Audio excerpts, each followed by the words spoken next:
What up, guys? We are live, so we have a fun stream for you today. So let's give some context. So me and Dr. Kareem were on Valuetainment. I think most of you guys know Valuetainment. They do debates. They are kind of a business bro type of podcast. They do a lot of political stuff. We had an Israel, I guess, versus Gaza debate, although we didn't really talk much about Gaza. I feel like it was mostly just like a "Do you think Hamas is bad?" debate type of thing, or what happened 2,000 years ago. But yeah, Dr. Kareem, why don't you quickly introduce yourself Yeah. to my audience? Well, it's glad to meet everyone. My name is Kareem Atassi. I'm a physician. I'm a peacemaker. I'm originally Syrian. What I do is I get some of the smartest people from the Levant to come together to try to redesign a new Middle East, a new Levant, one where all Muslims, Christians, and Jews can live together. Cool. And I didn't know you were, so you're the grandson of the first Syrian president, Yeah. first democratically elected Syrian president? Yeah. So that would be President Hashim al-Atassi. He was renowned for removing the French from Syria. Okay. And he was really known to really create opportunities of coexistence between minorities. So I feel like I'm really carrying his legacy when I'm seeing what's happening right now and seeing how the Middle East is pictured as this only one religion state, or as this place that's hostile for a lot of minorities. It doesn't really take into account the lessons that I saw with my grandfather and the reality that he lived. So I want to just relive his message as well at a time where it's so important. How much time did you spend with your grandpa? Well, my grandfather was president in the 1920s, 30s, so I never met him. I Oh, only okay. hear from stories. And that was actually a bigger factor because that's all I had to stay in touch with him, or to connect to him, is just his stories, right? So it's kind of what forced me to really reflect on his mission. Why was he so passionate of protecting the Armenians during the Turkish genocide in Syria? Why was he so loved by the Armenian Christians there? Why was he loved by the minorities in Syria at the time? And that kind of opened up to my eye to his commitment towards creating opportunities of coexistence in Syria and promoting harmony and peace. And I was like, wow, that's exactly the message that we need today. Carried that on to McGill, created initiatives that led me to get the David Williams Leadership Award for promoting harmony and understanding between Abrahamic faiths on campus. Just for everyone who doesn't know, Abrahamic faith is like Christianity, Judaism, and I believe Islam, right? Yeah, correct. Yeah, okay. But yeah, so let me give also a little a little disclaimer for my audience. So I know some of you guys are like, "What the fuck, dude? I want to see dating advice. I want to see more speed dates," and we are going to be doing that. Like, we do have a speed date scheduled for next week. It's going to be actually a really fun one. It's going to be Eastern European style. But I don't want to do the same dating live streams over and over again, where I just basically talk about the same shit. That's why I do videos. So if you guys, any dating question you have, any dating question at all, I guarantee you I've done at least 3 videos on it. So if you want to see more dating stuff and you're not into the political stuff, that's totally fine. But just use you just go under my videos and check it out. Also, if you want to get like free feedback from me, like, I do that. You can join my Discord group, you can join my forums. Like, I'm in there like every day, just like answering dating questions. And that's not even to mention like my peace stuff, which is basketball. Yeah, so plenty of dating stuff to go around. But with these live streams, what I'm not going to do is I just don't want to like have the same discussion, same debate with the same like red pillar that will agree to debate me, which is not many. Most of the red pillars and manospheres are kind of just doing their own thing anyway. Rolo, after I debated him once, I don't think he's ever going to do a debate again. Not even particularly because I did so good, just because particularly he's just so cringe. So yeah, there will probably be some dating related debates in the near future, but it's really hard to line up people who haven't been on the channel before because they're typically cowards, and just create interesting type of things. But I thought this was interesting because this was a big debate. This was the first, I guess, not the first Israel Palestine debate I've ever done, but it was the first one in person I've ever done. First one at Valuetainment, and yeah, it was an interesting time. Okay, Kareem, what were your thoughts overall on the debate that happened? Because I have some thoughts as well. First of all, I want to shout out a respect shout out to Adam and the team for really making this happen. I know that I personally believe that the debate was too many people. It was very difficult to get points across.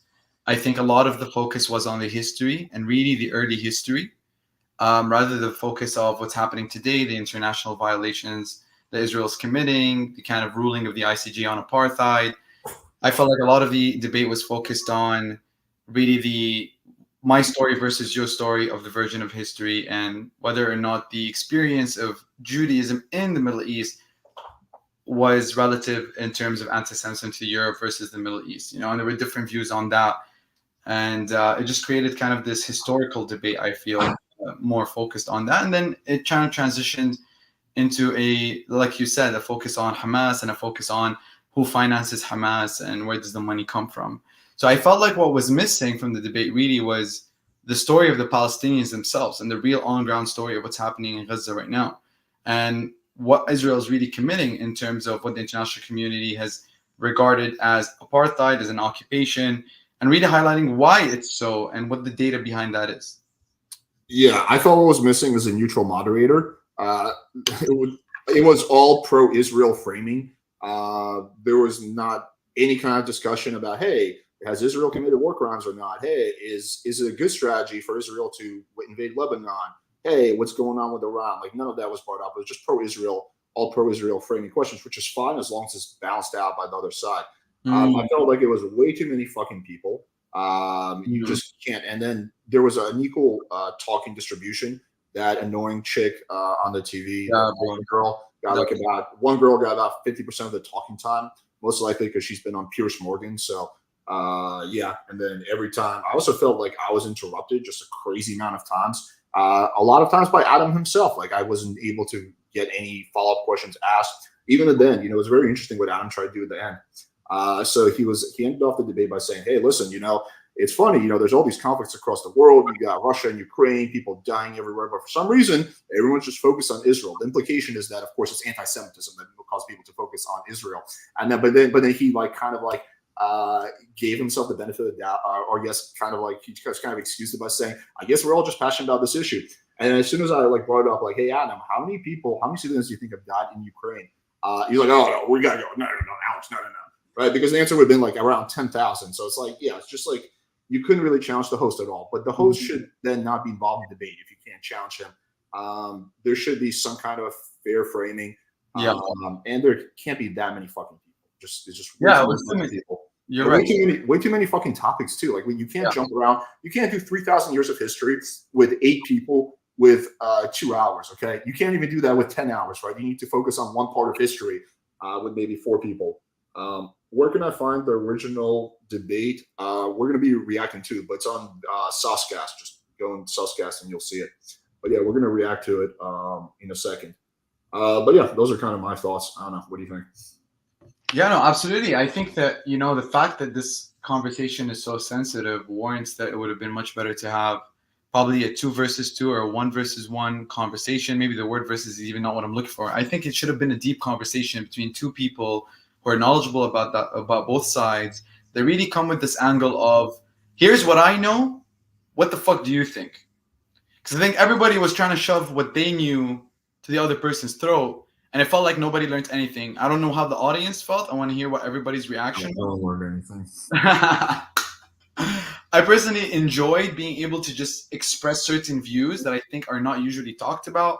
I think a lot of people usually ignore the colonial settlement kind of origins of Zionism that was labeled as so by Herzl and Jabotinsky, who are the founders, or Herzl being the founder of Zionism, Jabotinsky being the founder of revisionist Zionism, who labeled it as colonialism. So I think that just saying certain things that people don't usually talk about was a highlight for me, and just hearing how you know, there was this kind of moment in the video where Adam forced us to put ourselves in each other's shoes. I felt like that was interesting to see how everybody thought about, but yet I felt like the other side didn't really mention anything that would help the Palestinian people. I think they just mentioned things that would make Israel look less bad. You know what I mean? And so that's kind of what I take away from it. But I think it would have been much better if it was less amount of people, more neutral moderation for sure, more questions that really, does Iran have the right to defend itself? You know, both sides, right? Why is there such a decreased focus on the atrocities that Israel is committing to the Palestinians, or let's say it's the people that it's fighting with in general? Is Israel a good ally for America? That's another interesting question. That's a great question. That's a great question because $300 billion of aid have been given to Israel ever since its inception to date. How much would $300 billion mobilize change towards student debt, or mobilize change towards hurricane atrocities that are happening in the States, where some people are getting a couple $100 for what's happening? You know what I mean? You know what's an interesting ad I saw? This was by the Young Turks, which I don't agree with them on everything, but this Okay. is a really interesting ad they did where they were like basically showed a couple at a supermarket. Did you ever, do you know what I'm talking about or no? No, no, tell me. Okay, let me actually play this. It's actually really really powerful. Like Okay. basically the premise is that like well Israel has universal healthcare, which is great, but we Sure. don't. But we don't have any money for our people, but we have money to give them. So what if we just like they use some of the money they use on their people, they use it for weapons, and we don't have to give them weapons, so we take care of our own people.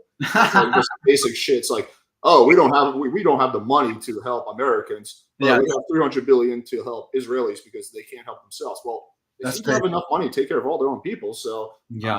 I'm assuming there's got to be money somewhere. Let me find the ad. TYT You know Israel. what? While you do, it's so funny. You know, you're speaking about Israel being the biggest ally in the Middle East, right? The main probe for that, the main focus of that is that Israel is the main democracy in the Middle East. But the thing that's so funny is that in a democracy, you don't have 10,000 detainees with no charge whatsoever. Where Bet Salem did a report called "Welcome to Hell" that details the really the atrocities and the almost illegal violence a lot of these people in jail who have no charge are facing. I invite everybody to go on Google, type "Welcome to Hell" Bet Salem after the show, and just look at the report that details the stories of those 10,000 I should say illegal jailed members.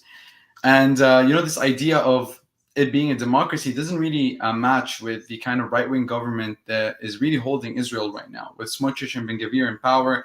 The fact that both of these guys are living on illegal settlements themselves is crazy to me. That would, like, imagine if the leadership in the United States, right, was living on land that it was colonizing, okay, and that the president and let's say Well, we did that with the Native Americans. I mean, that was a part of U.S. history.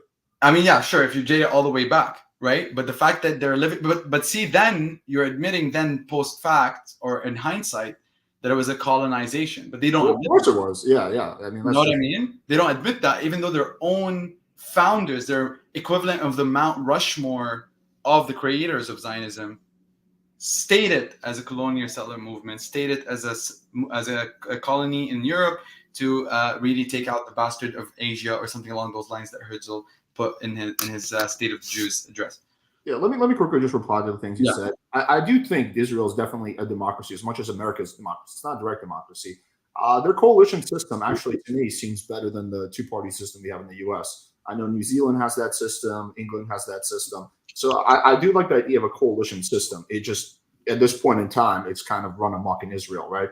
But yeah, I mean, I think they are as democratic as America goes as far as that, at least within Israel proper. There's a lot of very interesting history that I didn't know about. Like, for example, that the initial like I forget his name, but the British Lord guy in like the 1940s, the guy who was like a big part of the reason that European Jews came to Israel was actually hated Jews, and the whole point was like, let's take the European Jews and just get rid of them and move them. Yeah, but are you talking about Balfour? I'm talking Yeah, about Balfour. yeah. Yeah, so I thought that was all interesting, but I still the point I made during the debate, and I'll make this point again, is I don't feel like that history is it's very interesting, but I don't think it's determinative of like what needs to happen next or what now. Like there's a lot of bloody history there, but like at the end of the day, you have two groups of people: Israelis and you have Palestinians who are on this land. There's a lot of disputed land, and neither one of them is going anywhere, right? Like Israelis are not going anywhere; it's just not going to happen. It'd be silly. It'd just be silly for Palestinians to go somewhere else, right? So you got to like find a way. Like, okay, what's a solution? How can we negotiate? Like, what kind of maybe I can take this land, you give that land. The problem is though, there can't be like a fair negotiation because one side has all the power, right? So you can't really negotiate. Yeah. With, like, if you were like the emperor overlord and there's someone was a peasant, like you can't have a fair negotiation. He's like, okay, well, I just don't have to agree to anything. So that's kind of an issue there. But yeah, I mean, I think you will agree. Like, just to clarify your positions on this, because my position has always been like. I'm like a little bit more on the pro-Palestine side, but I'm definitely not like a like anti-Zionist. Meaning, Right. Jews have a right to be on that land. Israel has a right to have its own state. I believe Israel has a right to defend itself. But at the same time, I think the word defend itself has become just synonymous with just like killing a bunch of people. So where do you stand on that? Like, Yeah, man. You know what's crazy about that? I like to reference the Quran as a Muslim because every Muslim has to acknowledge that the Jews have the right to live in the children or the children of Israel, to be specific, have the right to live in the lands that they live now. And then in the Torah, there's a mention in Genesis of them being promised, the sons of Abraham being promised the lands all the way from the Euphrates to the Nile. So as a Muslim, I definitely agree that Jews have the inherent right to live in those lands, and they have been living in those lands. I do agree that even though the situation in the Middle East was relatively better than the anti-Semitism that Europeans have received in Europe, that Jews have received in Europe, especially when you take into account the Holocaust, but even before, relatively the life of Jews in the Middle East, even though there were instances of anti-Semitism, at least allowed for Jewish culture to thrive. There were Jewish neighborhoods, there were Jewish politicians, Jewish culture. Even the Masoretic text, a modern text that's used in Judaism, was written in the Middle East. Even the Aleppo Codex of Torah is written in the Middle East. So my position on this is definitely, I agree that Jews need to be present in the Middle East. When it comes to the idea of parceling this out of Israel and Zionism, this is how I look at it. I say that Zionism in its modern, in its modern form, or its form of Balfour Declaration, really, or Herzl Zionism, is a European secular colonial vision that uses the return to Jerusalem passion of exile of the Jews and hijacks that to serve colonial interests and create a state that can continuously destabilize the Islamic bloc in the Middle East. And I get that from the writings of Lawrence of Arabia. I get that from the writings of Balfour. I get that from the writings of McMahon, who were all involved in slicing up the Ottoman Empire. So it was obvious very early on that the establishment of a Zionist state, and I say secular because the people who did it, or the people who wrote, the ideals of Zionism, kind of to go back to this analogy of being the Mount Rushmore of Zionism, they didn't even believe in God. I find that crazy. You know what I mean? And they're outspoken seculars. They don't believe in God, but they use the Torah and they use religion manipulatively, kind of how like people in Islam do that as well. Every religion does that. Exactly, to validate violence. And so my position on this, and you touched upon it, that's why I love talking to you. So you touched upon it. My position is that there's extremism in all these religions, okay? And my position is I'm anti-extremist. I'm anti-Zionist extremist. So I'm anti-Ben Gvir. I'm anti-Smotrich. I think these guys should be put in jail. Let's just quickly explain who they are for my audience. Oh, yeah, they're cabinet ministers of Israel. Yeah. Right? So, I don't know in the States, the system's a bit different than here in Canada. You guys are more like presidents of the House. So cabinet ministers is kind of the top coalition leading the country. You have the prime minister leading the cabinet.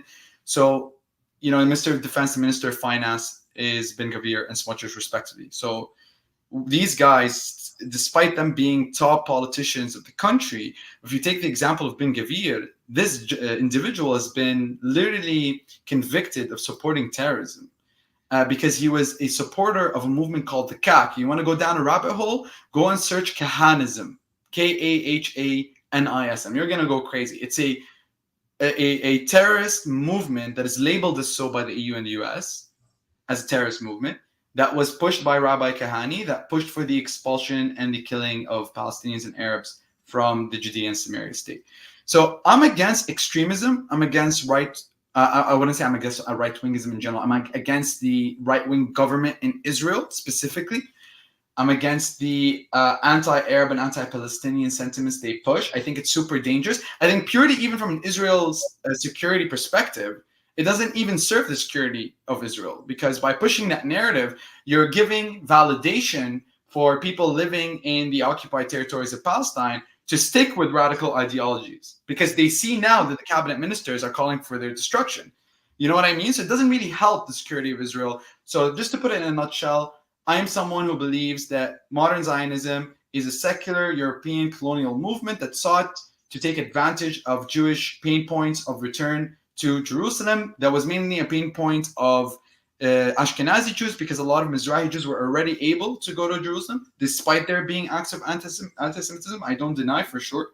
However, it at the same time seeks to be a colony that divides the Islamic bloc, and now its current extremist government is really calling for the the deletion of Palestinians and Arabs living in that. So I don't think in that land, I don't think it really helps the security of Israel. and I don't think it really pushes for a sentiment of peace as Israel likes to brand itself as. Yeah, I mean, I always define Zionism as just the concept that Jews have the right to have their own state. Yeah. That's kind of the way I saw it. Which, if we define it like that, I think it's pretty straightforward. Like the whole idea that, like, oh yeah, like just Jews should just give up, like give up all the land that's in dispute. Like that's never I gonna don't think that should happen.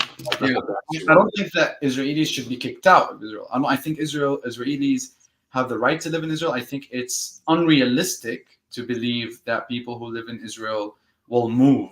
I don't. Yeah. No one wants to move. No one wants to give up the land, which makes sense. Ben Gvir and Smotrich are extremists. Like they're like legit fucking extremists. Like some of the quotes are crazy. Like when they were invading Rafah, when the invasion of Rafah was happening, there was a lot of Palestinians who were going towards the border with Egypt, but Israel had controlled their border. And I would believe it was Ben Gvir or Smotrich. I think it was Ben Gvir who said, just shoot them. Like, just anyone who gets close to the fence, just shoot them. Like, women, children, doesn't matter. Just shoot them. Like, shoot them. Crazy, man. Yeah, so they have, and I'm not even scratching the surface. Alex, you know what makes me go crazy about this, if I have a second, is that this is what makes it so interesting for me. I love your perspective on this, okay? So this is a bit of a religious, jujitsu, but in the Torah, because these guys, these extremists, often quote the Bible and the Torah to portray their views, let me use that to explain something. The Torah says that the lands between the Nile and the Euphrates, or the Euphrates and the Nile, are for the sons of Abraham. Then there's another verse talking about the lands being promised to the ancestors of Jacob, that Jacob has the right to inherit those lands. So let's say that Jacob has the right, so Jacob's lands, or Jacob is also nicknamed as Israel, the Israelite lands stem from the Euphrates to the Nile. Now here's what's interesting. The sons of Jacob, Palestinians, modern day Palestinians, share more in common with non-Ashkenazi Jewish DNA than non-Ashkenazi Jews share with Ashkenazi Jews. Yeah, I've heard that statistic. Although at the end of the day, I don't think this matters. I agree with what you said during. But hear me out. I'll tell you why it matters. Because yesterday, Smotrich comes in saying it's a religious duty for every Israeli to push for an Israeli state stemming from Syria, Lebanon, Jordan, Egypt. He said that yesterday, and you could check it out. It's very interesting. So he's calling for the Greater Israel Project, which even Herzl put in the 1919 Paris Peace Conference. So this has been from the very beginning an ideology that I guess was used to motivate the creation of the state, and now is being used to expand the state. But here's what's interesting. The Palestinians are usually labeled as Arab, Alex, right? But the Palestinians are not really Arab. They're Arabized, meaning they come from Semitic roots. They're Muslim Israelites. They come from the ancestry of Jacob. Lebanese, Syrians, Jordanians, Palestinians, they come from the ancestry of Jacob. The proof of that is that these four countries that I mentioned, the Levant, which is where the Levantines.com comes from, and Israel and Israelis, the Levantines and the Israelis share HLA, share cellular receptor, let's say proteins, they share in common, meaning they come from one ancestor, which lived in Canaan, according to research, the journal published in The Cell or in Science. So that means they come from one ancestor who was there in the land. They're all coming from the same father, which I believe is Jacob in this case. And it's just crazy that every time they kill a Palestinian, they're killing.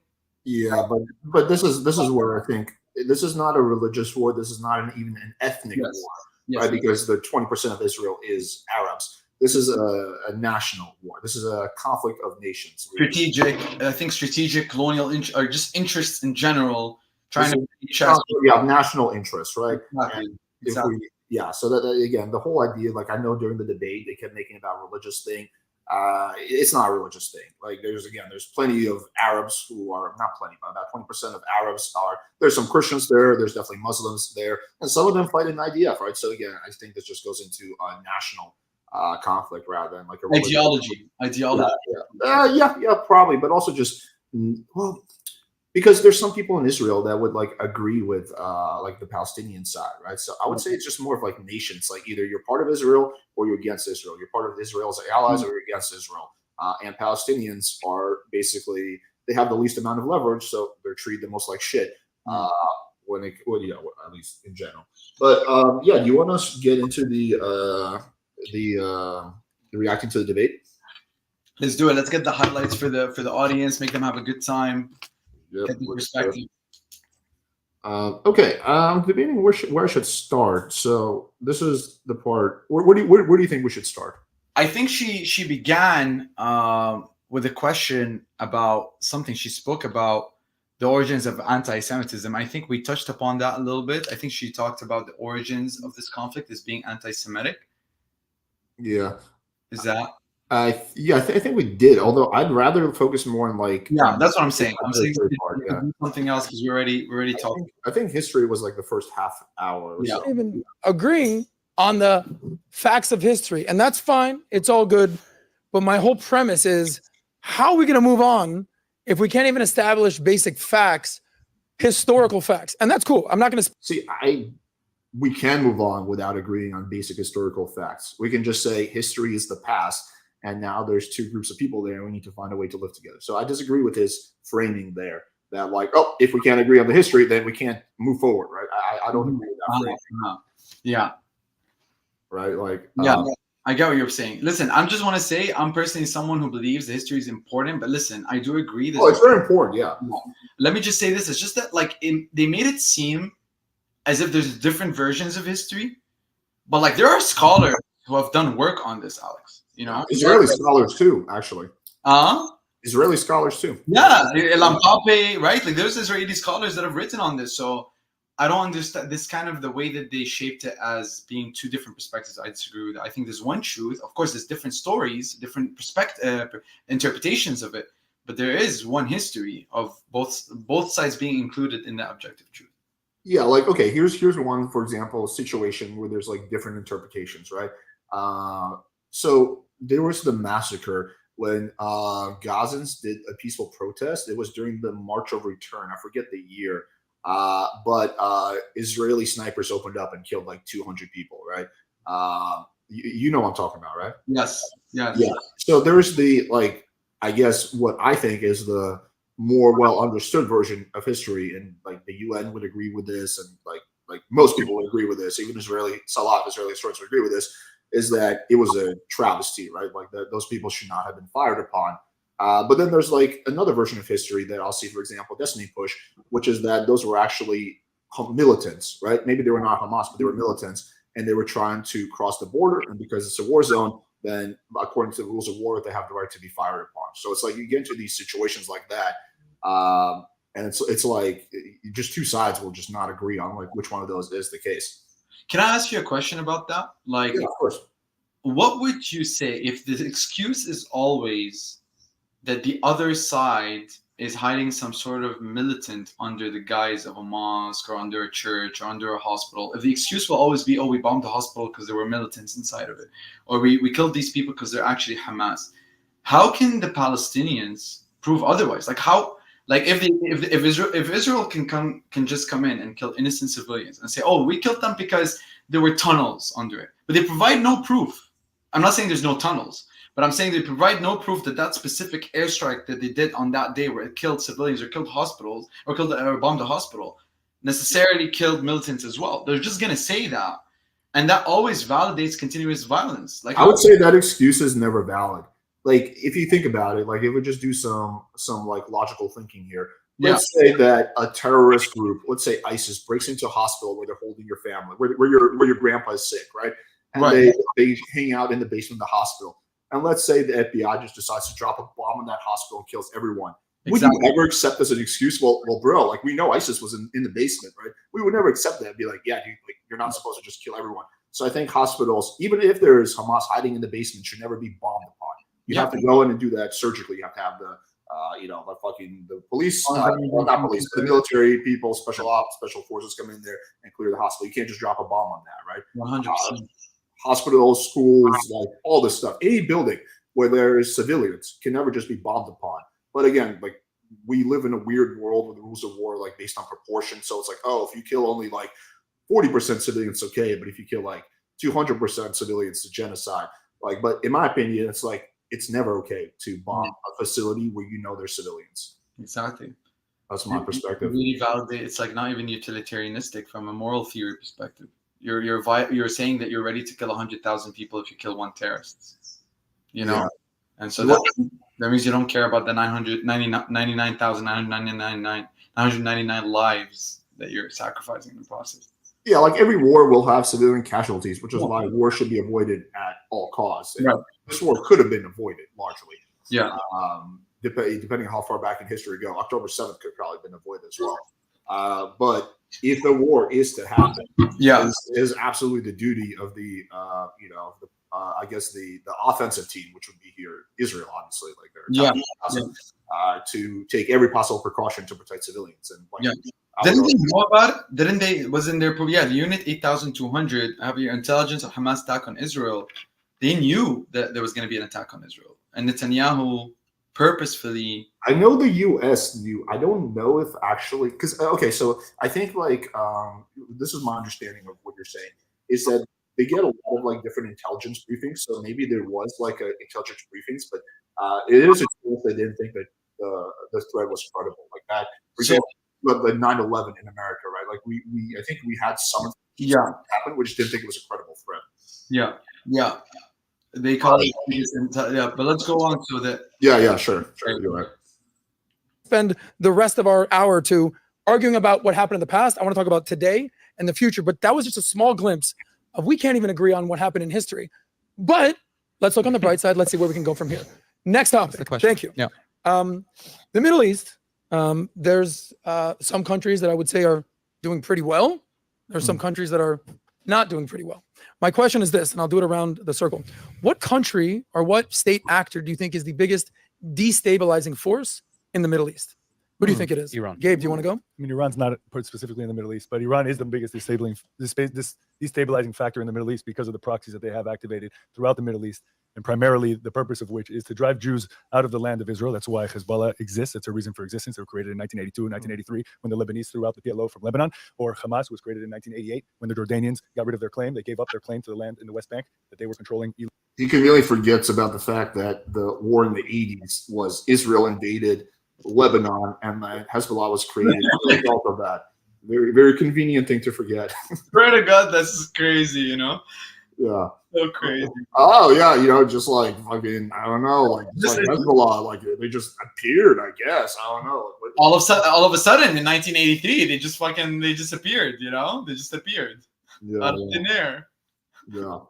Legally since 1948, they have the Houthis. There's different groups around the Middle East, and the whole purpose of which is to destabilize. So the question is why? Okay, right? Hold on, wait 1 second. The question is why. So, Alec, you say that the history doesn't matter. I didn't say that. No, you said history doesn't matter. It was a massive straw man that he did, and I didn't even get a chance to follow up it. Yeah, okay, we'll just watch this unfold. And I'll tell you why it does matter. Because there's hundreds of thousands of Muslim Arabs in the Middle East that are hell-bent on murdering Jews every day of their lives because I'm going to finish my sentence. Because of their claim historically that they're to the land of Israel, and saying that their Jews should be driven out of that land because it was once controlled by Arabs, by the Turkish, by Muslims. So that's the reason why we have this conflict in this area, and to distract the world from the dictators and the dictatorships and the autocracies that we have in the Middle East. And if you can look at one place, if you ask the question a little differently, which country in the Middle East do Arabs have the highest standard of living? And it's in Israel itself. All right, here's my counter question. Wait, real quick. When did I say that history doesn't matter? We're not doing this. As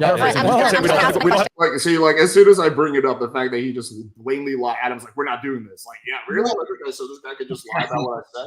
What exactly I said, if you guys want to go back and watch the debate, what I said was that studying or trying to figure out what happened 1,000 years ago isn't productive in terms of what the solution is going to be. That's what I said. I didn't say history doesn't matter, obviously. Yeah, he did misquote you.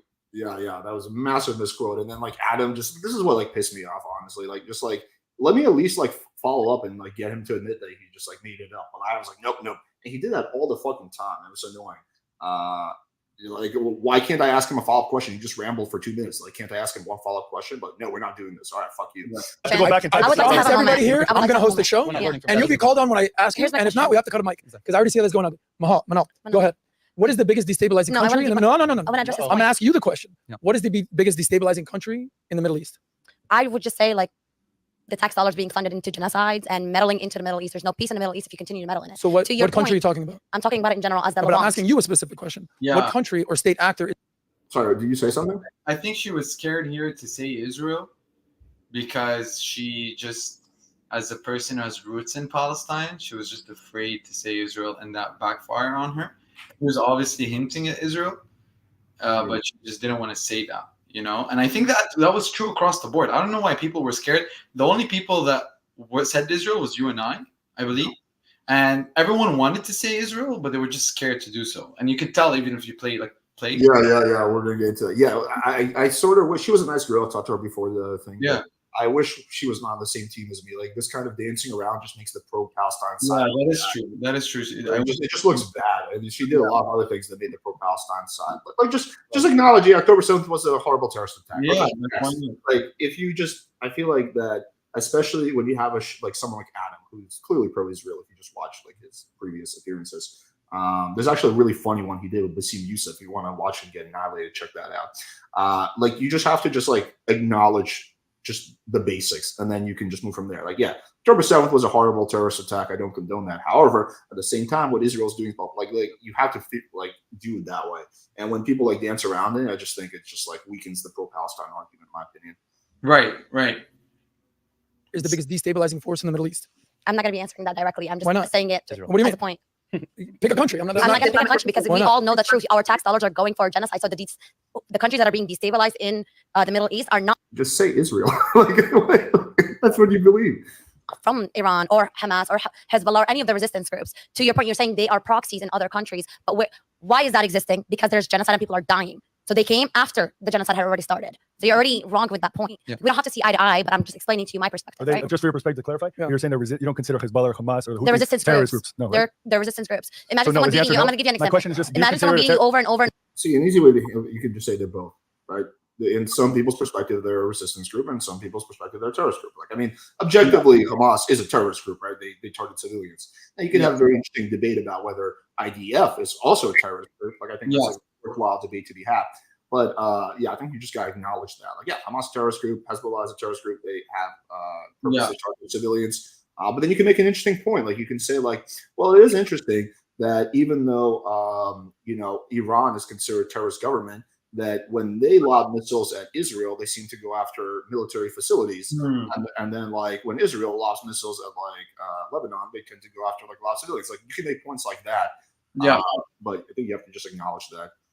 Yeah, I just want to say that, this idea that, Hamas or Hezbollah resembles Arabs or kind of represents the people of Lebanon or Palestine is a fallacy of an argument, because you have to understand that these groups have been forced upon us in the sense that the people who have suffered atrocities from Israel look at these people as saviors. So the reason why some people call them as freedom fighters and not terrorists is because at a time where Israel destroyed and killed innocent civilians, the power vacuum that was created as a result of that resulted in a radical group taking power and using that pain point to mobilize a political change, a political impact that then people stuck to as a symbol of resistance. So, a lot of people will not condone Hamas or condone Hezbollah, even though they condone it in their own heart or condone them as a group. But sometimes they're hesitant to condone it. And I can tell you, as an Arab, as a Muslim, or as a Middle Eastern, I could fully condone them. But the reason why a lot of people resist condone, you say you fully or you don't fully condone them? Right? I do condone. Condone them means I don't agree with them. Oh, condemn. Condemn. Sorry, condemn. I meant condemn the whole time. I was confused. Sorry. Good. Yeah, I meant I condemn them. I'm saying the reason why a lot of Arabs are afraid to say that they condemn them, is because they resemble a symbol of resistance. They resemble that if I don't support them, that means I am not supporting the only viable, quasi-viable way for me to actually get my right back or gain justice as someone who was massacred by Israel. Yeah, no, that totally makes sense. I mean, unfortunately, these groups are not helping, they're not Palestinian people at all, and then Hezbollah's not helping the Lebanese people. But I totally get that argument. I mean, it's like, look, I mean, the Hamas and Hezbollah are like a little bit different in a sense in how they were created, but the story of Hamas is pretty interesting. Israel sort of pulled out of Gaza in 2004, I believe. Where they still had control of the land and the sea, but there was no settlers living in Gaza. And then there was after they left. They left they took the settlers out. Yeah. After they left, exactly. Yeah. And then there was an election, but it wasn't just Hamas that won. It was a split government between, I believe, the PLO and Hamas. Right? Correct me if I'm wrong. Yeah, and then Hamas just murdered the PLO or drove them to exile, and that's kind of so. It's crazy. Smotrich, you're talking about Smotrich at the beginning. He has this interesting quote where he says, "We need to support Hamas because Hamas will get less legitimacy from the international community and can be an asset. Because the Palestinian Authority at least has legitimacy in the international halls. Yeah, look at it as some sort of legitimate government. We can work with these guys, right?" But when it comes to Hamas, people like Israel knew that Hamas is going to be very difficult for countries of the West or countries in general of international states to come and work with a terrorist group as a political representative. Okay. I didn't know that quote existed. I knew that. Search it. You can share. Anybody on the chat could put it. Just write Smotrich. Hamas will be an asset. The PA legitimacy. I'm sure you'll find it. Yeah. I know that Netanyahu was on camera or on tape bragging about how he was using Hamas as a way to divide up the Palestinian people.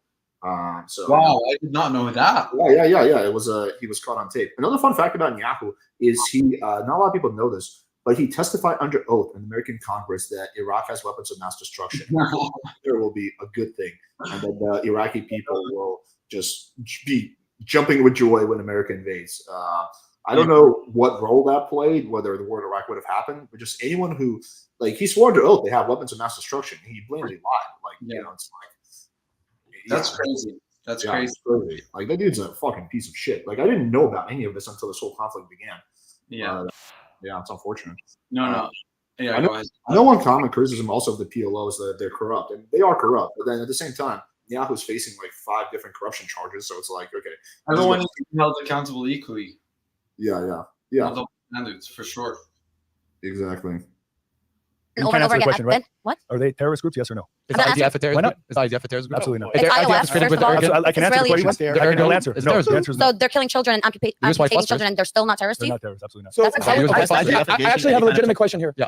What is Alec? Coming next? What is the difference between a resistance force and a terrorist group? Because the point is, Gabe is making. I would have loved to follow up on that question. He says absolutely not. I've been like, okay, what makes them different than Hamas? Like, let's talk about instances. What about the world? Like, let's take something like the 99 doctors wrote an open letter who are saying that little children are being targeted by snipers with gunshot bullets to the head. Like, what makes that not a terroristic endeavor? Like, what makes that not a terroristic activity? Like, there was a really interesting chance for a follow-up question there. Or using white phosphorus, which is an illegal weapon. Oh, yeah, that's true. Yeah, I forgot about that as well. They use white phosphorus. Even the IDF as an army accompanies settlers to the West Bank, which is illegal. Yeah.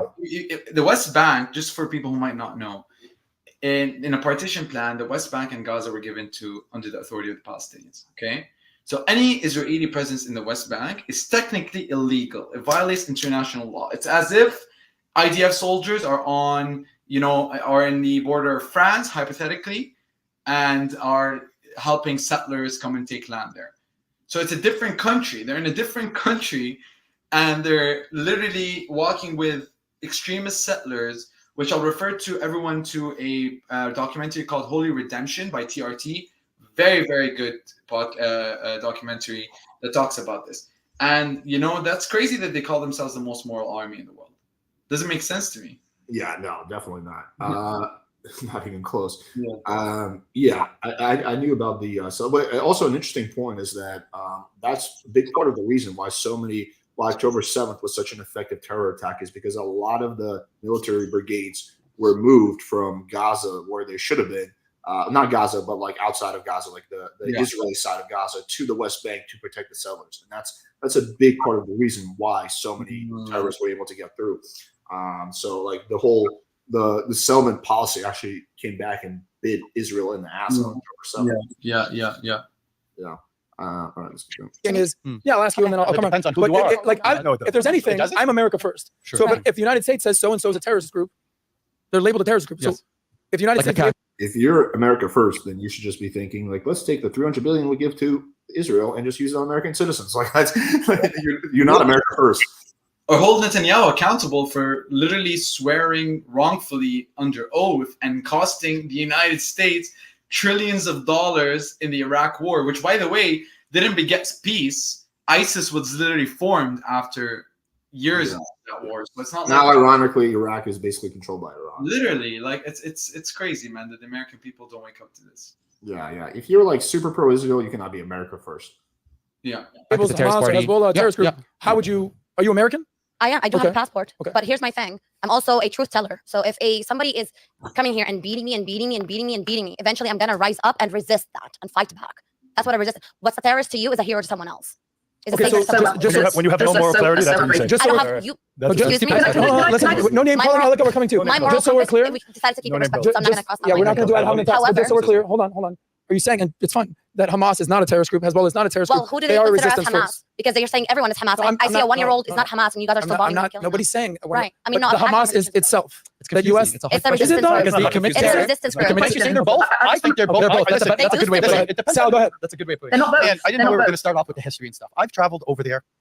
And if you want to talk about massacres, you guys win by far. Mm-hmm. Okay, just to put that point across. Mm, And you talked about the invasion of Lebanon. That was by Israel that invaded Lebanon, that created Hezbollah. I've been watching a lot of YouTube lately. Correct. Anyways, But that's why not- did that's Israel not- invade that's what I Lebanon? mean. Because the PLO was attacking Israel from the southern border. You can't lie. It's not right. We're not lying. You're Well, saying there was there was no Why- invasion by why- Israel. why was I there mean, if not- I'm That's what I mean by shit show. Too many fucking people. You just I wish I can get on a debate with this girl, bro. Guys, if you can make that happen, yeah. one-on-one with her, bro, I'm ready for a Yeah, fucking- I'll see what I can do. I don't have that much sway in the political world. But, I don't know. Maybe she'll see my channel size and she'll want to do it.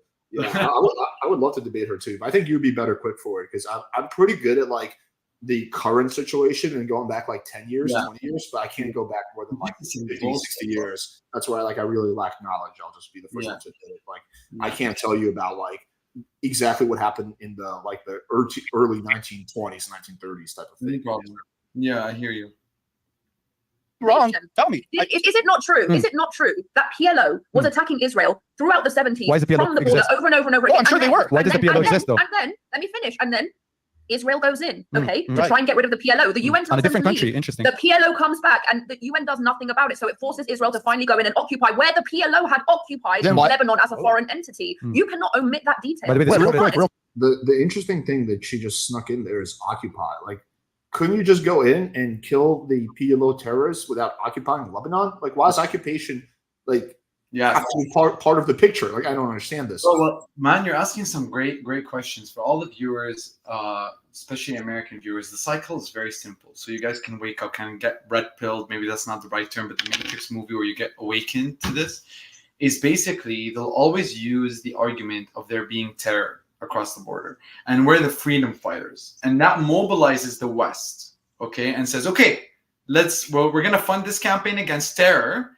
And we're going to get the propaganda push for it. And we're going to get the people's approval for it, even though that's costing them like literally collectively trillions of dollars if you take all the wars combined, which is making every single consumer good more expensive for the American. So even if you don't care about the war, you're paying more for your Starbucks, you're paying more for your food just because of this war, because all this money is being printed. Okay. And then they're going to come with the excuse that these guys are terrorists, and then they're going to kill them. And then they destabilize that area or they occupy it for resources. And then they create literally the scaffold, the environment that incubates a resistance regime that is terroristic, you know? So, and then the cycle continues and like, oh, see, we told you they are terrorists. Look at ISIS, even though they've been bombing Iraq for fucking years and they massacred they even killed the president of Iraq, or they were involved in killing him or or basically sentencing him to death. But that's crazy, man. It's crazy that people don't realize this. That's all a chess game, and the people who are playing at the top don't give a fuck if you wear a yarmulke or you pray on the mat or you have a cross on your chest. All they give a shit about is oil, resources, and power. And honestly, for anyone who's a conspiracy theorist or just interested, very quickly, you have to understand that the reason why European interest is on grabbing the Holy Land is because that land, if you are someone who wants to control the world, I'm just saying in general, I don't know who that is, but if you're someone who wants that, then you want to control the Holy Land. That would be to your interest. And I'm not blaming Israel for controlling the world, but I'm saying if you did, it would be a strategic move to control the Holy Land. And so I think I just want viewers to kind of look into that history, look into that kind of Richard Pearl 1996 document, Look at Edmund Rothschild, who funded the Jewish National Fund, early settlers in the region. Just look into that history, and I think you'll find some very interesting reads. Yeah, I'm not familiar with any of that, but what I can say is the war in Lebanon, the current one, could have 100% been avoided. There was Hezbollah, sure, terrorist group, but the terrorist group was down to stop firing rockets in exchange for a ceasefire in Gaza, and then the Houthis were down to also stop firing. I mean, there was proof of that when there was that temporary ceasefire. Hezbollah stopped firing, and Houthis stopped stealing ships. Right? It's kind of what other proof do you need? Like, or at the very least, if you think they're bluffing, call them on their bluff. Agree to a ceasefire, and then if they then break that ceasefire, then you have a very clear case. Like, yeah, these guys can't. But like, yeah, just the whole Lebanon thing could have been entirely avoided. And America actually Israel had the power to avoid it, but also America had the power to avoid it. Yeah. Israel is only able to do what it do because it has American support. America is by far the biggest superpower. Biden or whoever the fuck is running the White House right now has the full power to stop him, or could have stopped him. I mean, now the war in Lebanon's already started. I don't know how he would go about stopping it now. But it would be very easy. Okay, if you want one more dollar of American aid, if you want any more American military, you have to agree to ceasefire. You can't go into Lebanon. That's it. I guarantee you, Yahoo would have agreed. There's also good precedent for this in the 80s. And I brought this up during the debate. In the 80s, the first time that Israel was going to Lebanon, they were doing some mass slaughter. Reagan actually called the prime minister and said, "Hey, like, you can't do this anymore. Like, this stops now." And they stopped within hours. Like, Israel. Wow. It's what's really pisses me off is this kind of like, it seems like Israel's the one that wears the pants. Like, Israel just does whatever they want, and America is just like powerless. Like, Biden's like, yeah, you know, like I told Netanyahu not to do it, but you know, he has a mind of his own. It's like, dude, Jesus fucking Christ! Like, America in this dynamic seems like the biggest simp ever. Like, someone who has a girlfriend that just walks all over them, and they just like, she has my credit card. I don't know what to do. It's like, dude, like, you can completely stop it. Like, if you don't like the fact that Israel isn't doing what you say, then you can apply some minor leverage. Like, not even talking about crazy leverage. I'm not even talking about like, boycotting or anything like that, or sanctions. I'm just talking about threatening to cut off the military aid and the financial aid, and then bam, like, you got Israel doing whatever the fuck you want. So it's like really disappointing, this policy of, I guess the best way to describe it is policy of simping that you saw out of the Biden administration. And generally, I think Biden's much better than Trump, but still, like, with foreign policy, it's been so pathetic to watch. Just this constant. I mean, Israel has defied America at every turn, or at least what the Biden administration says. Told them, you can't repeat what you did in South Gaza with North Gaza. They just repeated. Okay, you can't go into Rafah. They just go in. Okay, but you can't let this escalate into regional war. They do. Like, every turn, America has been like, the Biden wishes, and I don't know if I believe that's what Biden actually wants, but that's what he says they want, has been ignored by Israel. It's like, dude, like, fucking have a little bit of fucking dignity for your country and actually like be like, yeah, no, like, this stops now. But just have a spine, really, and that's what you're saying. I totally agree with that. Just because you quoted Netanyahu a couple of minutes ago about when he swore under oath, that Netanyahu, there's a video of him where he speaks about the U.S. and one guy asks him the exact question that you said, like, why doesn't the United States? How are you not scared? That the United States, can basically affect. How are you not scared that the United States can really come and interfere?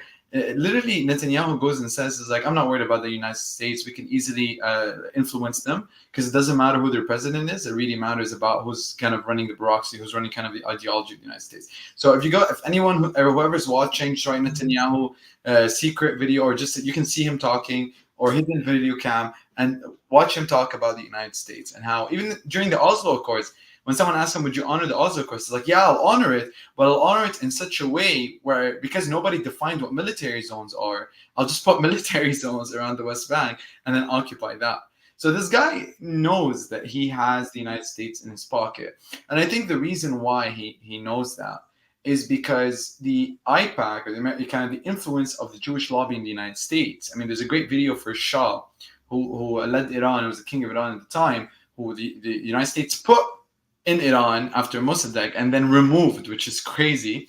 It's just crazy. You should look into Operation Ajax and kind of the CIA involved. Yeah, that part of history I'm familiar with. Yeah, it's crazy. And he has a video, the Shah, where he says, the Jewish lobby have very strong means by influencing American American interests. And Ronald Reagan has a video where he talks about it as well. It's like every American president should have a very careful approach to Israeli interests because of the strength of the Jewish lobby. There's a lot of statements about that. So I think if I was American, I would really want a movement. I mean, there was a movement by Jewish young students, or just Jews in general, not in our name, who went and sat in an American political building. I believe it was in the Congress. I might be mistaken. I'm not familiar with buildings in the States. But they sat inside and they said, stop the genocide, stop the funding of arms in Israel. And they were Jews. Jewish young. The problem though is that I'm not a fan of how these protesters have been labeled as anti-Semitic. All that is bullshit. No. But yeah, like the sad reality is that like protesters and like people like that just have no actual power. Like the people who have power are like politicians, like people in Congress, and especially the president and people in the president's cabinet, and people who have a lot of money. Right? Those are the people who actually have like any kind of influence. Now, if you can get the majority of American people on your side, there's like the power in mass voting, right? Yeah. But at the end of the day, like, that's just, I mean, it seems like there is like every day there seems like there's more and more people who are kind of like, yeah, this is getting a little crazy here with Israel. But it seems like the last president that had any kind of spine when it comes to Israel was Obama, by a small degree, because he did the Iran nuclear agreement, which Netanyahu was like vehemently against. But he was the last president. Trump just basically gave Israel everything they wanted. Like there was no even like it was like beyond simping, and it seems like Biden has continued that policy of simping for Israel. It's just like pathetic. But the real question I've always wondered is the reason Biden administration simping so hard for Israel because they actually secretly believe in what Israel is doing? Like Biden's a hardcore Zionist, or is it because he just like simply just like believes that the best way to positively influence Israel is just by going along with what they're doing and like kind of mildly notching them? Like I've never really had a clear answer. Man, that question is very multi-layered. You can go so deep into religious focus, religious alignment or extremism alignment, like the Christian evangelical bloc in the United States. More Christian evangelicals voted for the change of the shift of the embassy, the U.S. embassy, to Jerusalem than Jews did. And if you think that that's just a proportional thing because of the number of people, even Netanyahu is quoted saying, we should focus on the evangelical bloc for the Jews in America will not become Jewish in a generation or two, meaning they're going to lose like their ethnicity, they're going to become more Americanized. We should really focus on the Christian evangelical bloc. Please search this, please fact check this. I've read this myself, so please feel free to read about it. It's crazy. And he literally says we need to really focus on the Christian evangelical bloc or something along those lines. I'm paraphrasing, but he definitely mentions that. And what's interesting about that is, to answer your question, is there's definitely a religious extremist alignment. So the Christian evangelicals and the Jewish Zionists, like there's a group, the Christian evangelicals are what are known as anti-Semitic Zionists. They're Zionists, but they're Zionists because of an anti-Semitic root reason. They believe that the Messiah, when the Messiah will come, he will basically, that won't happen until the Jews are massacred or that they become Christian. Okay? And so that kind of focus, this alignment of Christian evangelicalism and Zionism is kind of a big focus for why that alignment is so strong. The second is obviously military strategy, right? There's a big alignment in military strategy. Having Israel in the region, as Lawrence of Arabia said it, or as Herzl put it, will always act as a colonial entity in the lands of Asia. So remember that this all happened at the time of dividing the Ottoman Empire. The Ottoman Empire was very difficult to divide if you look at its span of history, because it was one huge region that had one language, even though there were not only one language, but it was Islamic empire, but they were Turks, but it was an Islamic empire. So it's like you have a bigger identity, kind of how our Jewish brothers have Judaism as an identity. At the time, Muslims had that as an identity. So it was very difficult to beat. And the only way they did that is by getting the Arabs to go against the Turks. And they basically went to the Arabs, Sharif Hussein, the governor of Mecca at the time, they told them, like, why would you let the Turks rule an Islamic empire when Prophet Muhammad is an Arab?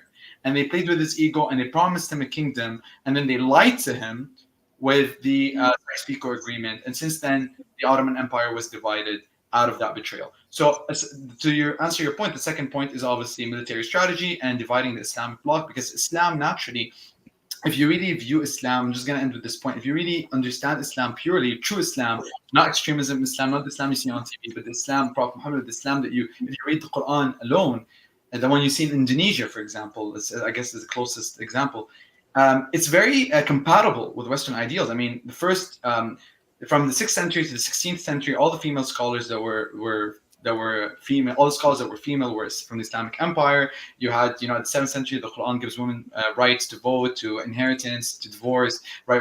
Which is something that wasn't given until the 19th or 20th century in Europe. So, the Quran itself, I'm not talking about how Islam is practiced, I'm talking about Quran scripturally, is actually very compatible with Western ideals, okay?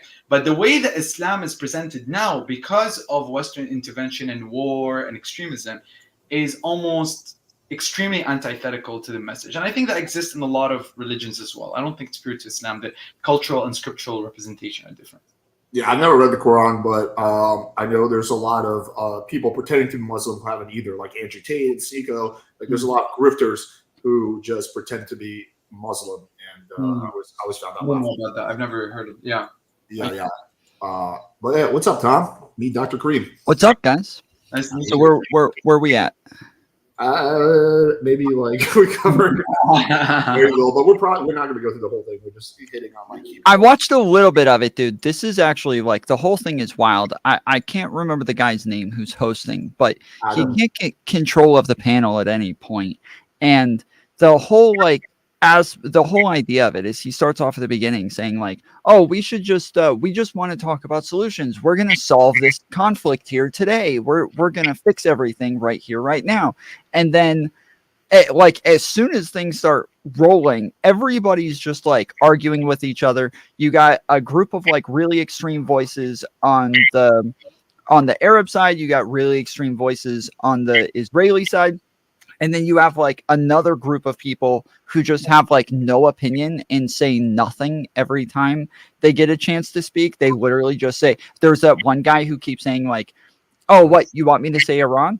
If you want me to say Iran, I'll say Iran. I don't know. I don't care. I'll say whatever you want me to say. It's like, why? They're asking you your opinion, bro. So yeah, so I was listening to it for a while. The girl who's sitting right next to you is completely obnoxious in the black, what was like very, very like talking over everybody and like very, very extreme in her position. So yes, it was I watched only a little bit of it, and I was kind of confused as to what the premise of the entire debate was. Well, the real premise is just conflict, because really the whole point of what Adam's doing is he just wants like eclipse like drama, which is fun, So a lot of but the problem is that this is such a it's such a complicated and nuanced like conflict that has so much history in it, and there's a lot of like. Yes, there's just like any one little point that you want to go over. You could take like one period in time and talk about that one period in time for hours. That's what needed to be done. Yes. Focus on one. And yes, instead they're just like, let's talk about all of it, the entire history. It's like, oh man, 3,000 years of history with 7 people on a debate panel. Yeah, that was tough. That too many people. It was very tough. Let me keep going here. Real quick, why did Reagan call Israel and ask them to stop because they're committing a genocide? Why did Reagan do that? No, yeah, he did. Why does everyone say that right now? Why does everyone say that right now? Because he was president. Why did Reagan feel the need, who was fairly pro-war, why did he feel the need to call Israel? Why did South Africa bring a case of genocide? But you're just asking, you're answering my question. Because they're committing genocide. That's why they this question. Why did Reagan Is feel the need to call that what they Israel? found?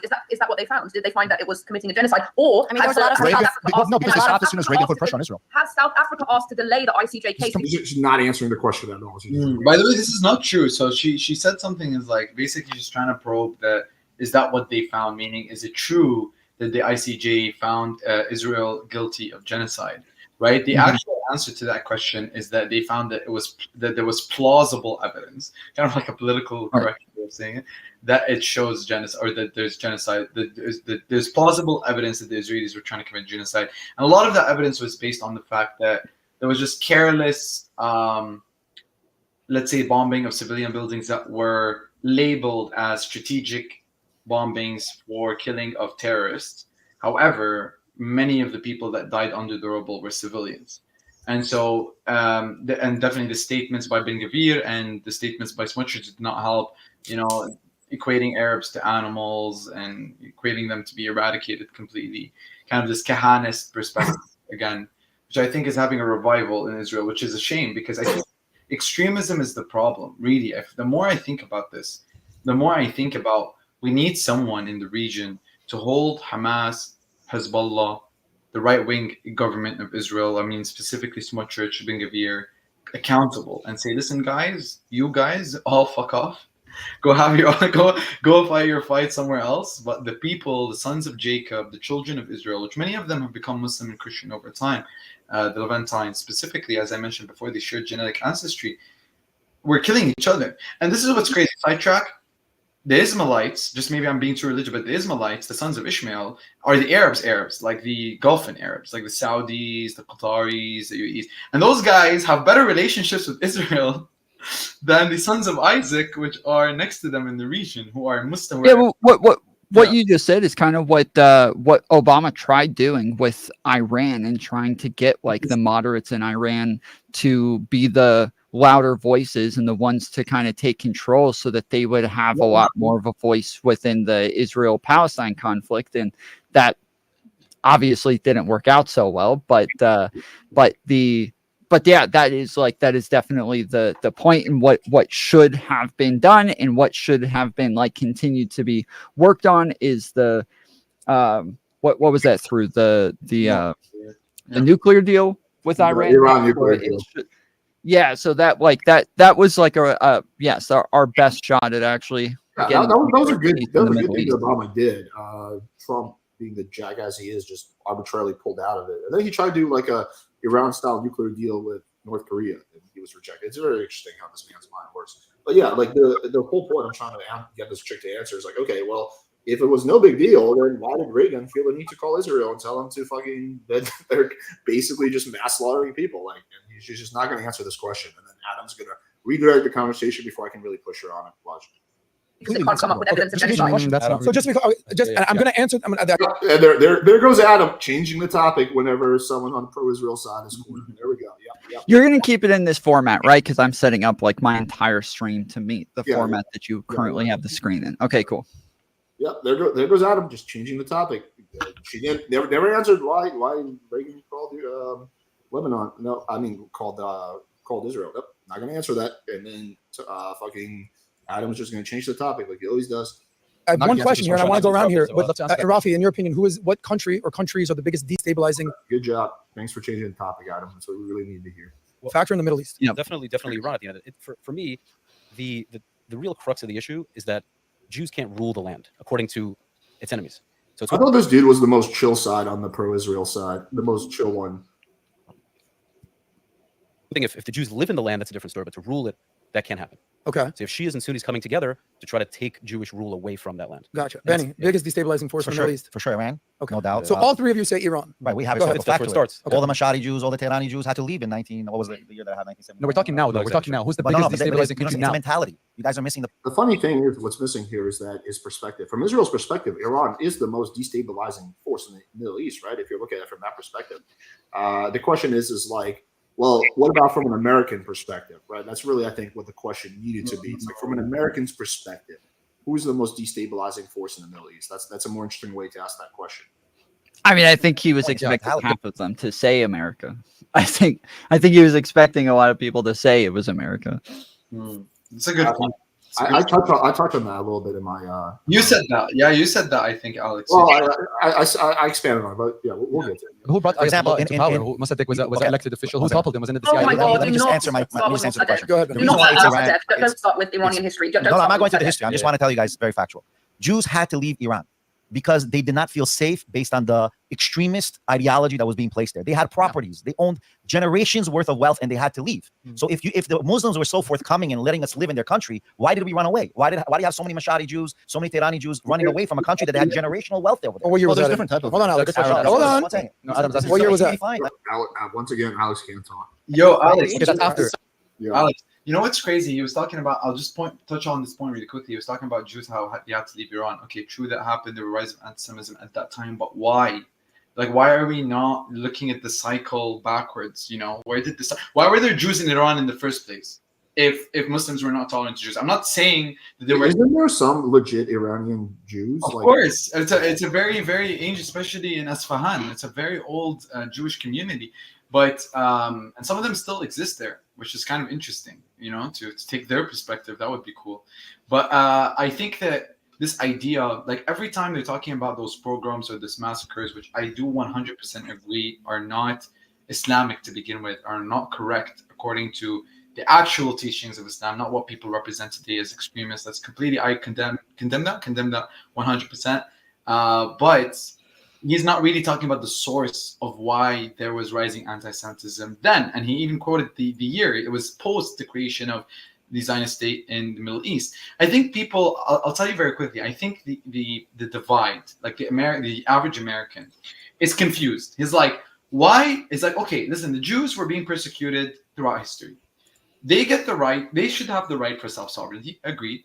They should have the right to live in peace, agreed. So why are the Arabs not submitting to the fact that just like any other country where there was colonialism, okay, let's call it colonialism as Herzl called it, why aren't they just submitting to the fact that there's going to be Jewish rule there? Let's just call it as it is. The issue with that is that Israel is not a symbol simply of Jewish rule in the land.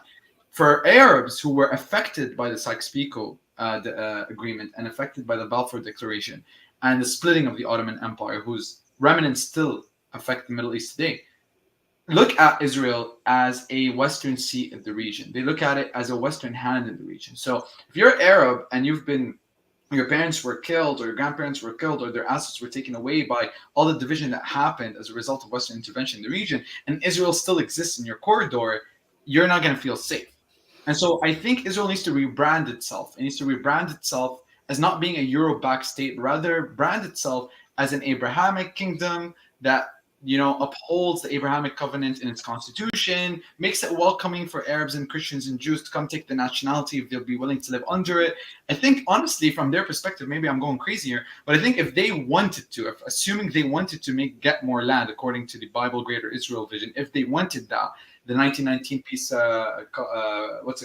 peace conference in Paris, Peace Paris conference that Herzl presented the Greater Israel.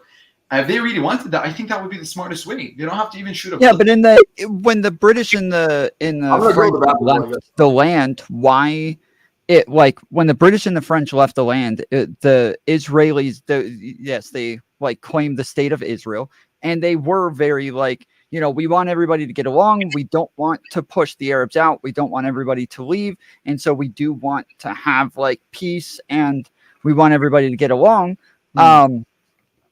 Obviously they had out of everything was split into thirds, but they ended up with something like 55% of Palestine. But they were also they were only 35% of the country, but they were inviting all of the Jews who had been pushed out of Jordan historically and pushed out from by the Ottoman Empire. They're inviting all of them to come back. And so we know that, yes, it makes sense for them to have more than what their population has right now, because historically they've been pushed out of their ancestral lands. And now that they actually have a state to claim, they're able to invite all of them back. But the Palestinians look at this as some sort of threat of force against them, because the Israelis have more land than they do while being a smaller part of the population. And so they immediately start another war over this. I feel like that was the moment for them to say, okay, you want to have peace, we want to have peace, this is the time to do it. But they didn't accept that those parameters that were given to them by the French and the British. So what I would say about what you're saying is, part of it has right things to say, but there's a lot of nuances that I think we need to delve into. So first of all, the idea that Palestine, that Israel accepted the partition plan was majorly of a strategic move. Crap. What happened?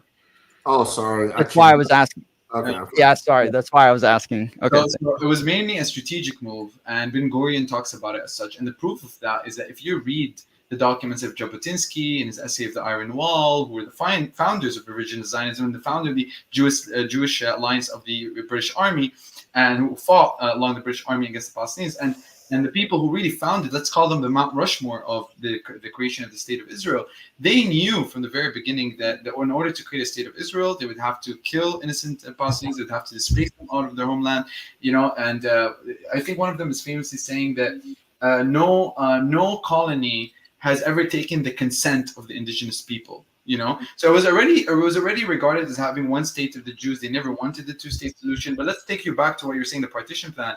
The Arabs rejected it because of less land, of the fact, like you said, because imagine you're a Palestinian and you've been living in that house for thousands of years, and your grandma, your great grandma, and great grandma, you're probably you're probably a descendant of the Israelites who never left. You know what I'm saying? Or maybe. You know, yeah. It's crazy. And so now you're being forced to kick out because some European-backed movement, even though you were friends with Jews, okay, I'm saying there was anti-Semitism for sure in some instances, but relatively speaking, in the Middle East, there was definitely a space where Jews thrived and they were involved in culture. You know, people like were involved in. It's not anti-Semitism in some instances. Yes, there's Jews traveling back over time and repopulating the area, and there's points where they are saying yes, it's okay if you come back, but they're not really inviting Jews back. They're inviting their money where they're doing really well in Europe. They want the money. They want them to come back and bring their money to the economy. But they didn't care about Israelites. They were not happy with them. They were still harshly discriminatory towards them through systemic ways. They there were laws about like what they could and couldn't wear and crap. Like there were harsh like treatments for Jews across the board. They just wanted their money there to make the economy better. I mean, yes and no. You're right. There was definitely anti-Semitic laws. Period. Okay. But that itself was instances. What I'm saying is that very sultan dependent. Some sultans were not like that. Jews were involved in politics. Even I think in Iberia, the head of the Andalusia, I think the prime minister, equivalent of prime minister today, he was a Jew. There was a lot of involvements, and then that actually led to a massacre. So I do agree with you that there were definitely pulses of anti-Semitism, and definitely I'm sure in day-to-day life they were looked at as maybe second-class citizens. But comparing to Europe, maybe that's not a great comparison, but comparing to Europe, Jews lived like the amount of, just to give you a perspective, the amount of Jews that died from the start of Islam to today from anti-Semitic pogroms is less than the amount of Palestinians that were killed in this Hamas-Israeli conflict. Just so you can put it. They're gonna be like discriminated against literally everywhere. Even I just want to be clear where they go, they're going to be discriminated against. I think though the original point in the debate was that you were talking about Iran. And yeah, it's true. After the Iranian Revolution, Jews and Christians were both seen as second-class citizens in Iran. Right after that, it was no longer a safe place for Jews, and it was a bit safer place for Christians, but not really. Like Christians are still second-class citizens in Iran. I do, by the way, Alex, I do want to say something that Arabs don't usually say. I do think that we need to take accountability. Israel has a bucket list of things to hold itself accountable, and I'm in no way, shape, or form saying they violate international law. That I can go for that for hours.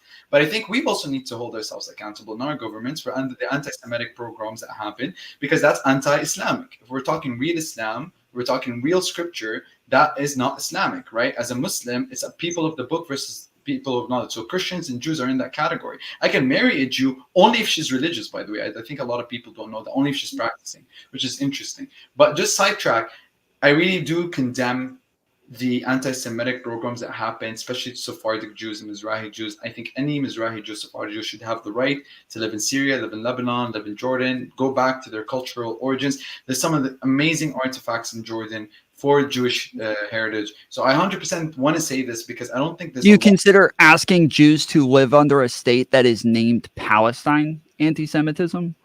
No. Why would I consider that anti-Semitic? Because that was the point of like it being called Palestine was as this like insult to Jews to is anyone really even pushing for that bill? Like I've never heard. I know what he's referring to. Well, no, but like this diverted into us talking about from us saying that like yes, the whole like. It would be great if there was a way for them to actually accept peace between one another. And then we started talking about, yes, them dividing the lands and the Jews getting 55%. And so that's kind of like the direction that we came from. And I think that was the idea, was when the British in the French left is that this was just going to be an Arab land and Jews would live there. And then instead they had the state of Israel. This was offensive to them, but it would have been offensive to have Jews living in a state called Palestine. And so I think that's why I was asking the question. That's interesting. I don't think it matters. So this is what I'm saying. So the word Palestine, as you said, was put by a Roman emperor to discredit the connection of Jews to the land. 100% true. That happened after the revolt of the Jews against the emperor. 100% fact. But the word Palestine has older roots because why did the emperor choose the word Palestine, right? And I love we're having this conversation to educate each other. So the word Palestine. I'm not saying the term Palestine is anti-Semitic inherently. No, I know you're not saying that. I know you're not. The Jews living under a state of Palestine. But I get what you're asking. So just the word Palestine comes from the Philistines, and you could argue that it has, dates back to 12th century BC, but not to say that those guys are equal to the Palestinians, because obviously many generations happened, many mixes, etc. But yes, I mean, it's confusing because the thing is that I want Jews to live in peace, right? I mean, now when they force their own European settler kind of movement of Israel as a country and saying, listen, we're going to fucking make this country if you like it or not type of approach. And we're going to kill anybody who stands against us. I don't think it's working for the favor of Israeli security. Like, look at the rising anti-Semitism. Like, now an Israeli individual probably has a harder time to identify. You know what I mean? Because if the I mean, you're not. Sure, but if we're gonna think about it that way, I would say it's working in favor of Israelis more than it's working in favor of Palestinians. Like at this point, we look at how history has gone and the way that everything's turned out. Yeah, I would say that like it's worked way more in favor of Israelis. And if we're going back that far as to like ancestral rights to these lands, obviously the most important aspect of it is the Holy Land and the wall and who's like able to have access to these things. And I do think that like at the point that I'm talking about where Israel claims a state and now is saying like, yes, everybody has rights to this land and able to travel here and everybody like could live peacefully. I do think that like, yes, this was like a start for people to have the ability to say, okay, like we're going to put like stuff aside. Then obviously there's numerous accords after this where they're attempting to do this over and over. And there isn't, when we're talking about people trying to live in peace, it does seem like, yes, there is just too much history and too many problems that everybody has with it, that any attempt to make peace is going to be offensive to one of these groups and feel like they're not getting their fair share. So I don't know that I think the biggest barrier of peace is number one, American support, and number two, the fact of the massive power imbalance. It's just really hard to have peace when one side has like 99% of the power. And then also the third factor is the retribution, the revenge. Like after October 7th, like Israelis, I mean, you can watch polls, right? Like Israelis are way more like radical now than they were like before October 7th, right? And you can understand where they're coming from, right? I mean, look, dude, if I was living in Israel and my fucking sister was kidnapped by Hamas, I would fucking probably hate like Hamas and possibly Palestinians too, right? And then now, of course, after the war in Gaza and now Lebanon, you have Palestinians who just can't stand Israel, and also you can understand where they're coming from. So you just have this like blood because blood is the saying, and then you just have the cycle of violence. Both sides like fucking hate each other. There's dehumanization that's happening on both sides. And then you have also obviously a massive power imbalance. And it's like that's why like you need like someone like America to come in and like force peace almost on like both sides. You're like, okay, listen, like fucking we're gonna use all our leverage, and we have a lot of leverage to force both of you guys to come to a reasonable accommodation. Like again, to a one-state solution, two-state solution. Personally, I think one-state solution. Yes, but eventually the United States has to leave and allow them to govern themselves, and that was the plan by the British and the French. Is that as they were slowly working their way out of that area, I think the last day is when Israel claims the new state of Israel, and so that's when, like, right when they leave, this is when all hell breaks loose because everybody knows this is the last day that they're supposed to be there to kind of leave everything to them and let them handle everything themselves. But do you condemn though for example, I don't know if you read about the Plan Delay, which is the 1947, I believe, is 1 year, a couple of months before Israel became a state.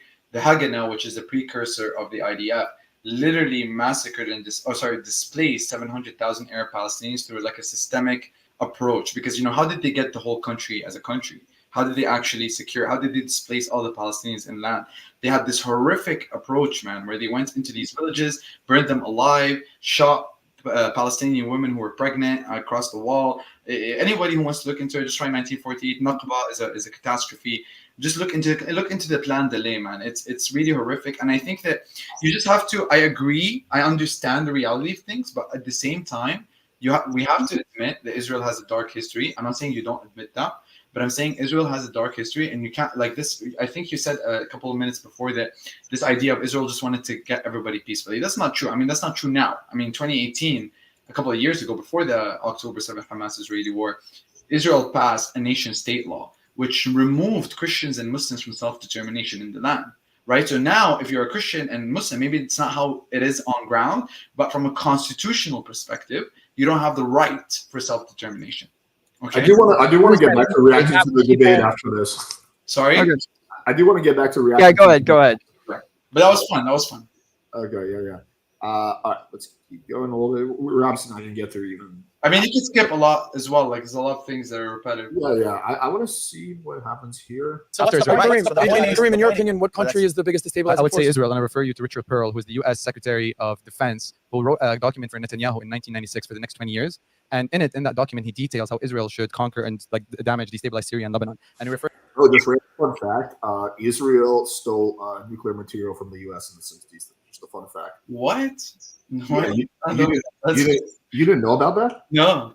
Oh yeah, it's like pretty well established. They stole nuclear. Not a nuclear bomb, nuclear material. So basically, what happened? I'm reading about the conflict for. Yeah. It was in the 60s or 70s, but essentially there was this. I think people consider him like a Israeli double agent or whatever, who started who opened up a factory in the U.S. that manufactured nuclear material, and then one day they just shipped a bunch of it to Israel. And it was like the U.S. government knew about it, but they chose not to say anything or do anything because it would. Well, when I look it up, the first thing that comes up says there is no conclusive evidence that Israel stole nuclear secrets from the United States, but there is evidence that Israel has developed a nuclear program from CIA and nuclear. I can pull this up. Nuclear material.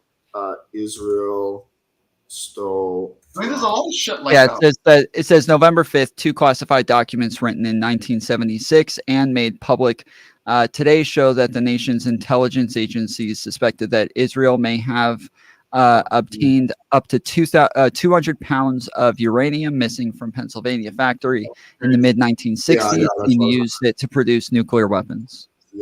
Tom, what's your background? I can ask you better questions. What's your background? So I know how to ask like the proper questions. So I want to ask you about a couple of things. I want to take your perspective.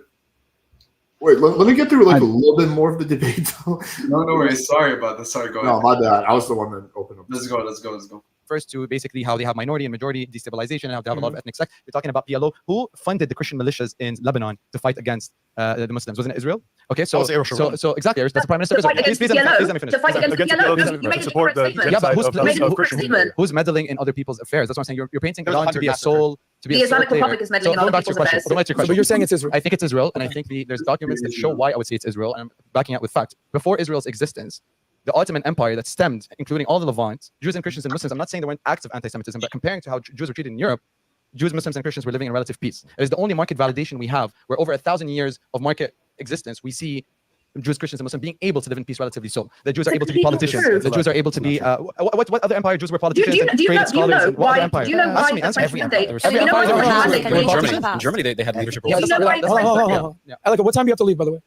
It's okay. She's not leaving. Oh, yeah, by the way, do you know why the French mandate was created? Do you know why the French mandate created Lebanon and Syria? Why they separated Lebanon? Because one of the reasons was that they needed to protect the persecuted Christian minority that was dying out. So they tried to create a Christian state out of Lebanon. Like you can talk about documents all you want, but you cannot deny facts. Why was Lebanon mostly Christian? Where deny the reality on the land. Yeah. Where's that fact from? So Lebanon was mostly Christian. You can't say where are the facts. You haven't opened the book to find them. Elika, because I really want to. What's really interesting about this discussion, I'm not saying you're doing this, Kareem, by the way, but in general, what I see is like people quote cite whatever part of history is convenient for their argument. You know, like people like, well, what you say is not true because of this other totally different part of history where it's like that part's kind of annoying. You see these debates a lot. I understand this question from everybody. In your opinion, 37. Yes. what country is the biggest destabilizing force in the Middle East? Okay, let's talk about that. The Islamic Republic, by the way, which is not Iran, okay, not and Islam. it's really disrespectful to call Iran the Islamic Republic. So please refrain from doing that. What the fuck is she talking about? And it's actually more of a disgrace to call Iran an Islamic Republic, and I 100% hold myself accountable to the statement because Iran does not really represent Islam in any way. Even the sect of Islam, Shiaism, which I can explain it later, maybe we don't want to have to get into it, but was a post-prophetic sect. It's a sect that didn't exist at the time of the Prophet. But that's the whole beside. Like the way that they view Islam and the way they like even the way that they treat women. Not to say that Saudi Arabia with their Wahhabist extremists before the current leadership wasn't the same, but all these movements, man, in the Middle East have happened after the slicing of the Ottoman Empire.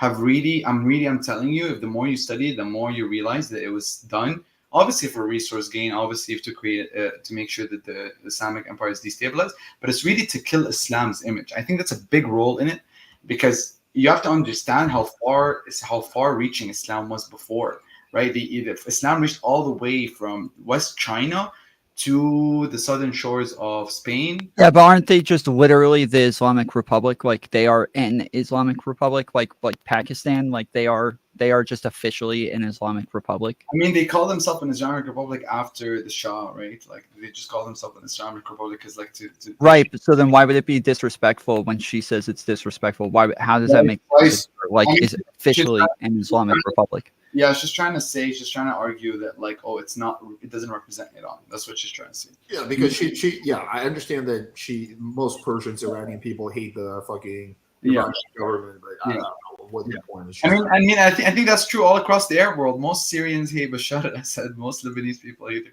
It's true about almost Arab country, man. Because that's probably true. Yeah. Yeah, had people put on our necks. You know what I'm saying? Yeah.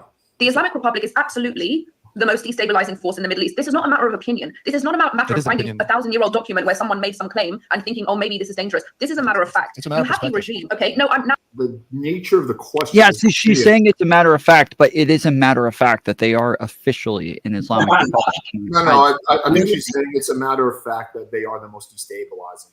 Whereas, like that's like okay, an opinion. Yeah, it's a regime that has set off respectfully, an coming back aggressively. I'm talking, so I'm going to finish talking, and that's how that's going to go. The Islamic Republic has set up an empire, okay, and it's done so by creating proxies in the Middle East by way of imperialism. Okay, imperialism means to extend a country's influence in another country. So the Islamic regime, by way of imperialism, created Hezbollah in Lebanon. Okay, they created Houthis in Yemen. Okay? Then America is the biggest imperialist. Yeah, like I don't understand how that's different than what the United States did by backing fucking Al-Qaeda to fight the US. I think where she's taking the question is like so that's why I said I think that they were expecting somebody to say the United States is because I think that pretty much everybody took the question as in the Middle East. Like they're actually in the Middle East. The United States isn't literally in the Middle East. And right, but that's what I'm saying is I think that the question is set up for countries that actually exist there and not countries that are from the outside like the United States. And so I think when she says they are literally that it is just a matter of fact, she's saying like as far as countries in the Middle East go, they are the ones that are the most destabilizing force in the Middle East. Like if you view Israel as an extension arm of the United States, and that becomes a bit of a wishy-washy argument, you know? It does, but that just makes it Israel then. Like, but she's arguing that it's Iran. For sure, they're the two people, you know, that are fucking around. to put it. Okay, this is Khomeini's ideology. It's foreign to the native lands. It is a form of imperialism. From that place, from that position, it has consistently set up attacks through these shadow wars against Israel. Now, I have a point for the person that said that these proxies are all intervening to help Palestinian people or whatever they said. I need to, okay, if Israel, for absolutely no reason whatsoever, let's imagine there's no war, no unrest, everything's going well. If Israel decided to bomb Iran, Syria, Yemen, Lebanon, they already did. Right now, what do you mean? Let me finish. Yeah, okay? let's let her finish. Not in retaliation to them striking Israel, which is a matter of fact. Out of nowhere, decided to. That's also not a matter of fact.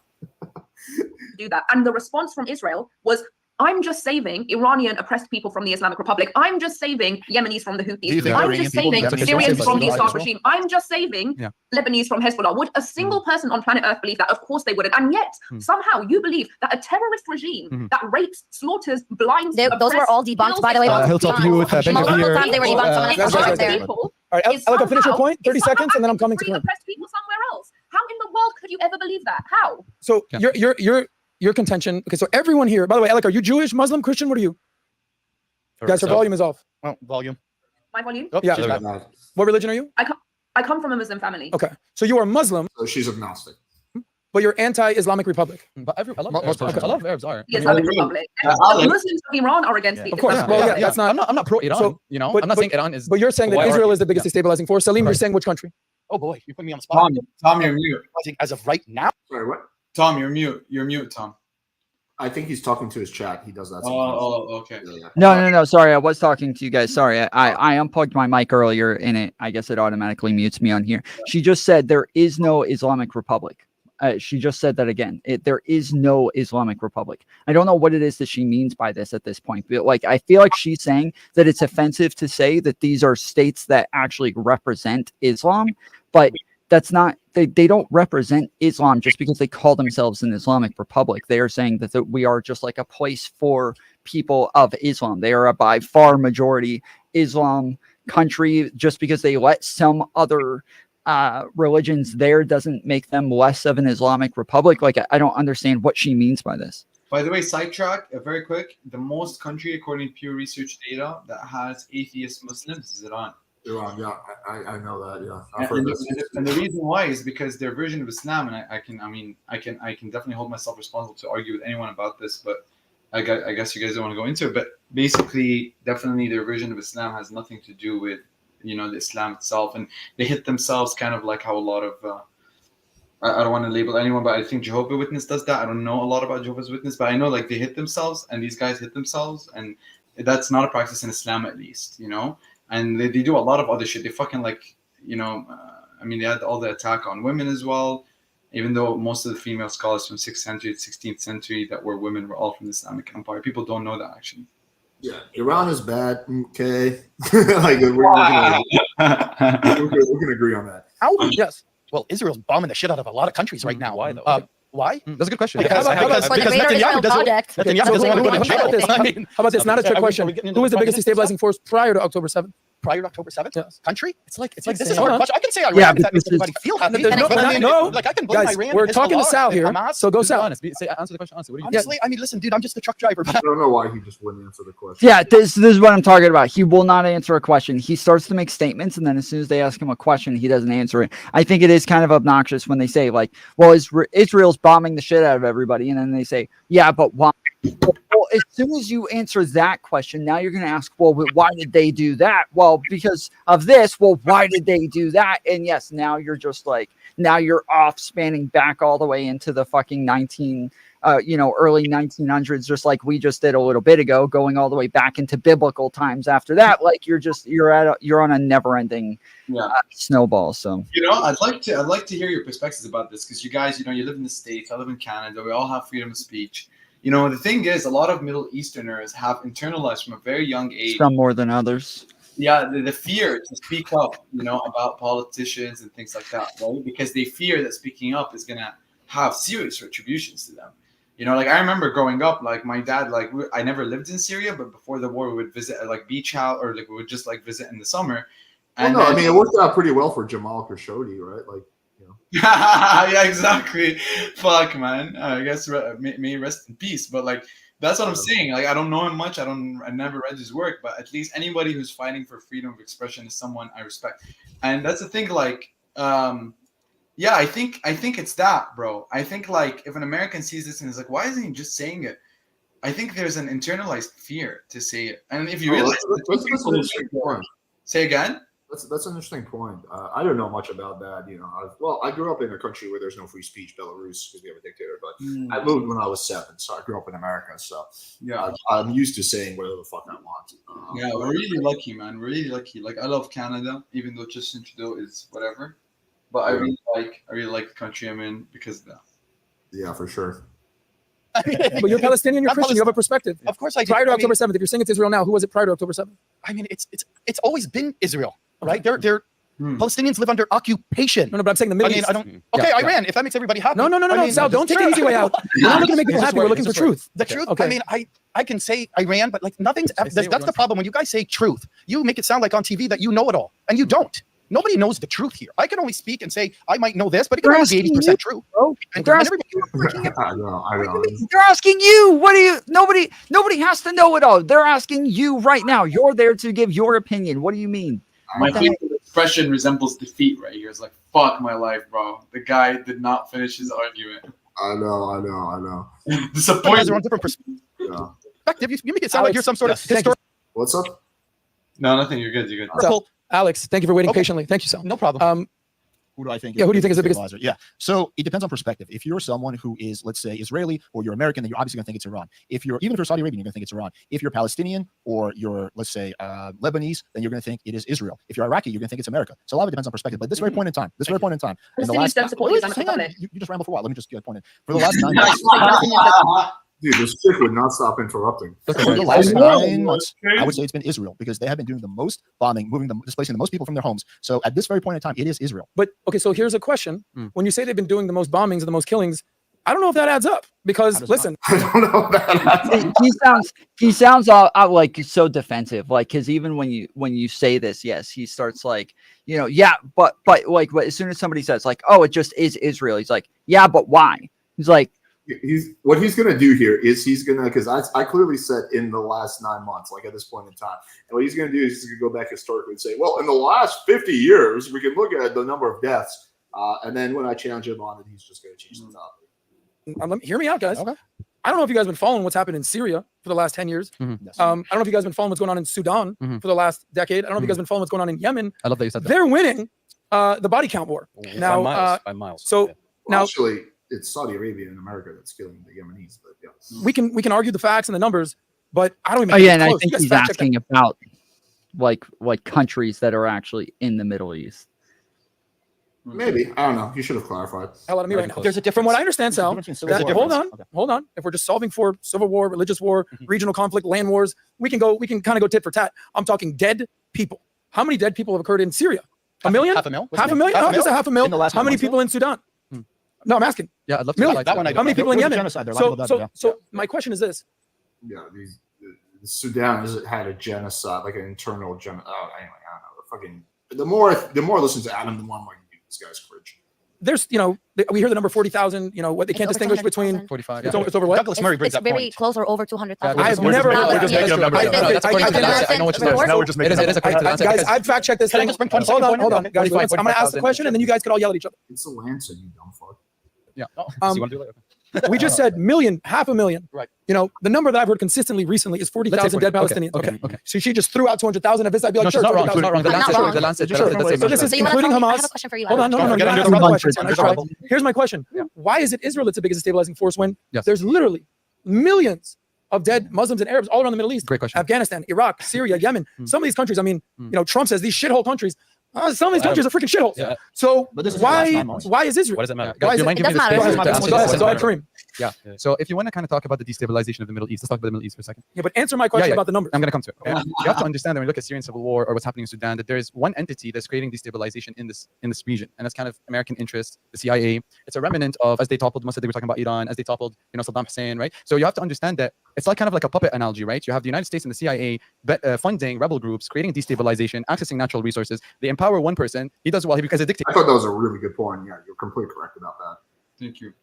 Usually, and then when they don't like him anymore, they get rid of him. Like if they wanted to get rid of Bashar al-Assad, they would have done so, but they don't do so because he's killing his own people. Like you mean So like Gaddafi or something? Yeah, like exactly. That. So there's a reason. That's exactly the cycle, by the way. You destabilize. You want to destabilize power. You support the rebel groups. You get them to kill or people, and then what happens is that they come in as the victorious, wanting to free the country, as they did in Iraq with weapons of mass destruction that were never found, kill hundreds of thousands of people, spend trillions of dollars, and then what they do is they empower the rebel groups. Now they have access. They have a party that works with them as the West, and then whenever they don't like that person, they repeat the cycle. So to answer your question, you can't look at Syria, Sudan, etc. as like this. The world's one map. You're looking at them as independent people who wear different jerseys. It's not really like that. There's one person that is creating destabilization in all of these areas. We're talking about Israel and why they're the most destabilized country. Very quickly, Israel has a right to defend itself. Let's say if it gets attacked, okay? Everyone has the right to defend themselves. Do they have the right to come and bomb Iran's embassy in I wonder how Adam is going to respond to this very nuanced point. Damascus? When you bomb an embassy, you're bombing it on their soil.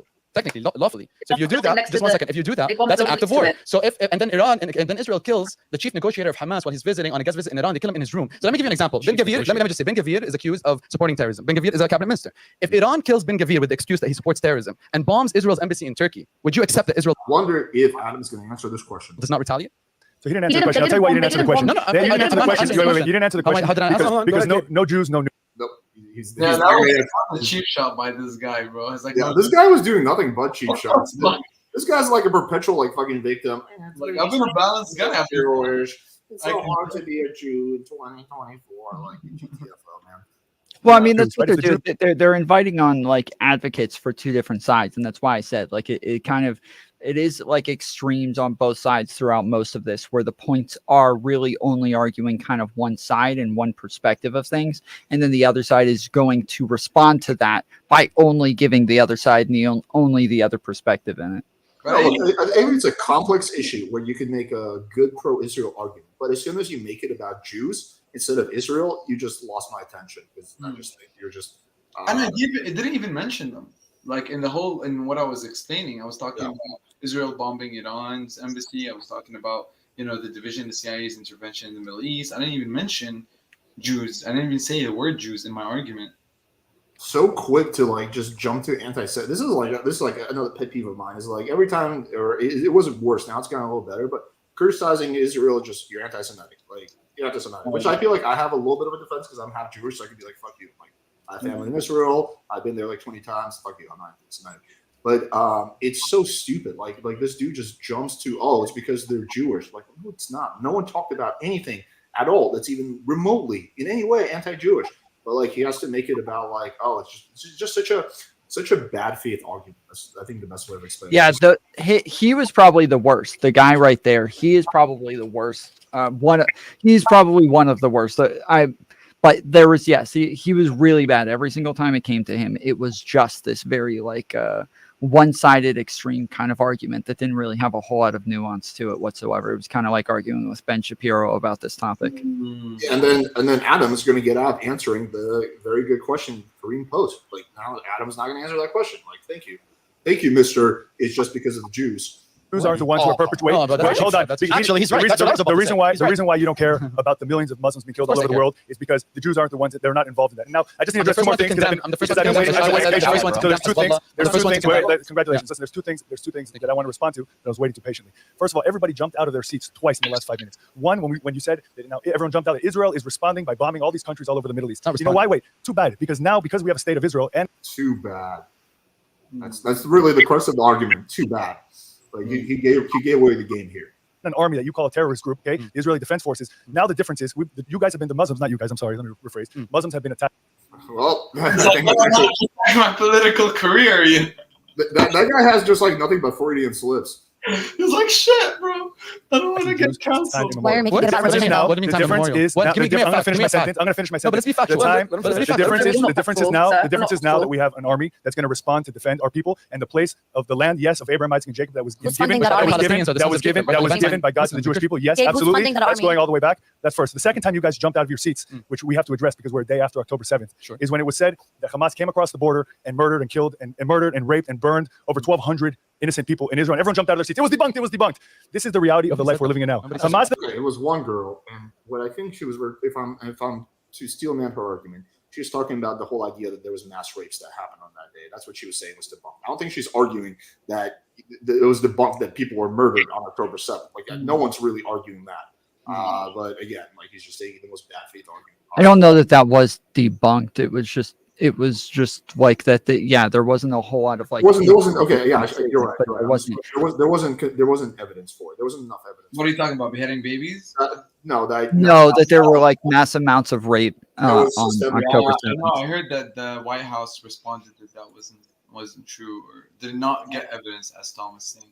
There was individual rapes that happened, but there was as far as I understand this. So like if you guys know who Wick is one of the people that I argued with about this, where initially he was saying like they're raping them all over the place, you're defending rape, and I was like, bro, is there evidence for this that they're like that they actually raped anybody? And he's like, do you not know that like there's always war? or there's always rape in war. Do you not know this? And I was like, that's not the same thing, bro. You're claiming that there is rape, not that like there could be because there's war. Like you're making like a very, it's like, you know, oh, this specific person died and they bombed their entire city. And then when you say, where's evidence for that? I just say, well, do you not think that people get bombed and die in war? Like, of course they do. It's like, no, I'm making a very specific claim about a bombing in a war. Like you can't make the claim without any sort of evidence. And yeah, they just kept going back to this, like, oh, you're acting like this never happens. You got to be kidding me. Yeah. The one thing that is pretty definitive is that there was a bunch of IDF soldiers who raped a little boy with a fucking iron rod, which is not only super vile but kind of gay in my opinion. Like just what? Like okay, like you guys just that was fucked, huh? Did you see the video evidence of that? That's crazy. I heard there is. I didn't want to watch. Yeah. Don't watch that, man. Yeah, but that's not even the crazy part. Like soldiers misbehave in every war. But then the crazy part is there was a mass protest which rescued them from prison, and then half of the soldiers. I don't think a lot of people know this, but half of the soldiers had all their charges dropped, so they're just like walking around scot free, like as if like it's cool to rape little boys. I don't know, man. I know that's really fucked, man. Well, they say it was Hamas militant, but even though, bro, I feel like even if he was a terrorist, then fucking just let him get charged in prison. Why do you have to fucking rape him? Why do you have to stick a fucking metal rod up his ass? Like I don't understand how that stops terrorism. Like we got the new rod ass plan that's going to prevent terrorism. Like we just got to shove a rod up everyone's ass. There's going to be no more suicide bombs. Like, I don't understand. Themselves. I said it was You said it was debunked, except, but I'm going to any evidence. exactly. Did you any evidence of what? No evidence of what It was someone saying it. Yeah. Hamas filmed the atrocities themselves. Hamas filmed the atrocities themselves on GoPros, and they sent it out. They sent it out on video to the world. Absolutely. And I visited myself the kibbutzim. I spoke to the survivors myself. I saw the videos myself. I saw the evidence myself. It's not. And guess whose propaganda it was? It was Hamas's propaganda. They weren't embarrassed by it, but because it doesn't fit your narrative, you just throw it out as fake news. So hold on. You can say it over and over. You could say it. First, there's no such thing as IOF. There's IDF. There's Israeli Defense Force. You don't get to change things because it doesn't fit your narrative. Okay, finish your point, and then I'm going to ask you. So you don't need to. Yes, and then I'll let you go. So hold on. I need to understand something. I need to understand something. And now we've just completely shifted gears, and now we're talking about whether is there any specific part you want me to fast forward to, Kareem? Yeah, I think you should go to just like maybe the third, like the last third, just for the audience to enjoy. So I think that was a little bit before that. I think. Well, I did want to say, yeah, this is the part where like we skip over the kind of, and we got into this just a little bit a minute ago, but this is the girl who was sitting next to you, Alex. This is the part where she says to the woman on the webcam, you know, Israelis were accepted with arms wide open. They were accepted back to Palestine with arms wide open, and they were welcomed back, and they loved that they were coming there. And that's when like I was kind of annoyed by that part. I was like, okay, that chick did not do my side any favors, let's just put it that way. And also, she was rough. And she allowed the debate to devolve into whether October 7th happened, which is just like, why would you? Yeah, sure, October 7th was a horrible tragedy. Anyway, let's talk even like just facts aside, just from like a pure like debate rhetoric perspective, it just doesn't make any sense to like try to like nitpick about October 7th. Like it's just like, yeah, it was a horrible, horrible terrorist attack. Okay, we all agree on that. Let's move on. No, that's not my argument. I'll do it logically. Because of Western coming right to you after this. $300 billion of the United States. That's a Western boundary. Okay, so when you see so much, let's say, affinity for suicide bombing, it's almost coming out of an oppression, coming out of like, oh, our hands are locked. We have no other choice. I'm not saying sorry, the Quran goes against suicide. You can't even kill yourself. Just let me finish. So these countries that have high rates of suicide bombings are also the countries that have the most destabilization, the most Western intervention, the most amount of, let's say, terror attacks on them between in that region, right? So what I'm saying is the stat may be aligned in terms of money, but it doesn't show that these countries that have the highest rates of suicide bombing are also the countries that have had the most amount of Western intervention being slapped on them and being dropped on them in terms of bombs every day. Okay, so Israel, bomb themselves. So I'm understanding this because can I just answer his Western imperialism. Correct. We need to kill ourselves. No. That's a great argument. This is so stupid, dude. It is so stupid. The guy didn't defend suicide bombings. He didn't defend that that's like a good idea. He was just saying that like this is who they're attacking over and over. So it's good to kill yourself now. Oh, okay, it's good to kill yourself. I was just trying to explain that he put a stat basically, and it showed that the countries that were closest to Israel had the highest suicide bombing approval. And I was like, okay. And then he was lining up GDP per capita, and he was trying to argue that the countries that are the ones with the lowest amount of GDP per capita have the highest suicide rate. But I was saying, if you notice those countries that I didn't realize this is you talking. yeah, it's me. Okay. No worries. And so he was like, oh, I was like, wait a second. All the countries you're mentioning are countries around Israel, and you're not taking into account that all these terrorist groups mostly kill Muslims. First of all, like most of the suicide bombings are happening to Muslims. Like most Muslim terrorist groups kill Muslims. You know what I mean? And so I'm like, yo, like, let's investigate this deeper. What you need to understand here is that this is a kind of a chess move. There are people that are playing at the top who are funding those so-called terrorist groups. Yeah, Kareem, but you were brutally rebutted by Adam's genius argument of we should all just kill him. Sorry, that was just you're arguing that it's okay to kill yourself now. Well done. Genius argument from Adam right there. That I would have personally, with my only half Jewish brain, would have never been able to come up with. If I was fully Jewish, I'd be able to come up with such a genius level high IQ argument that Adam came up with. Yeah.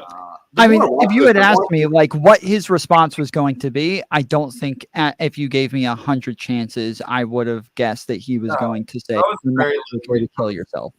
Yeah. The more I watch this, the more I think it's just like Adam is such a bad host, at least for this type of topic, because he's way too emotionally involved in this subject matter.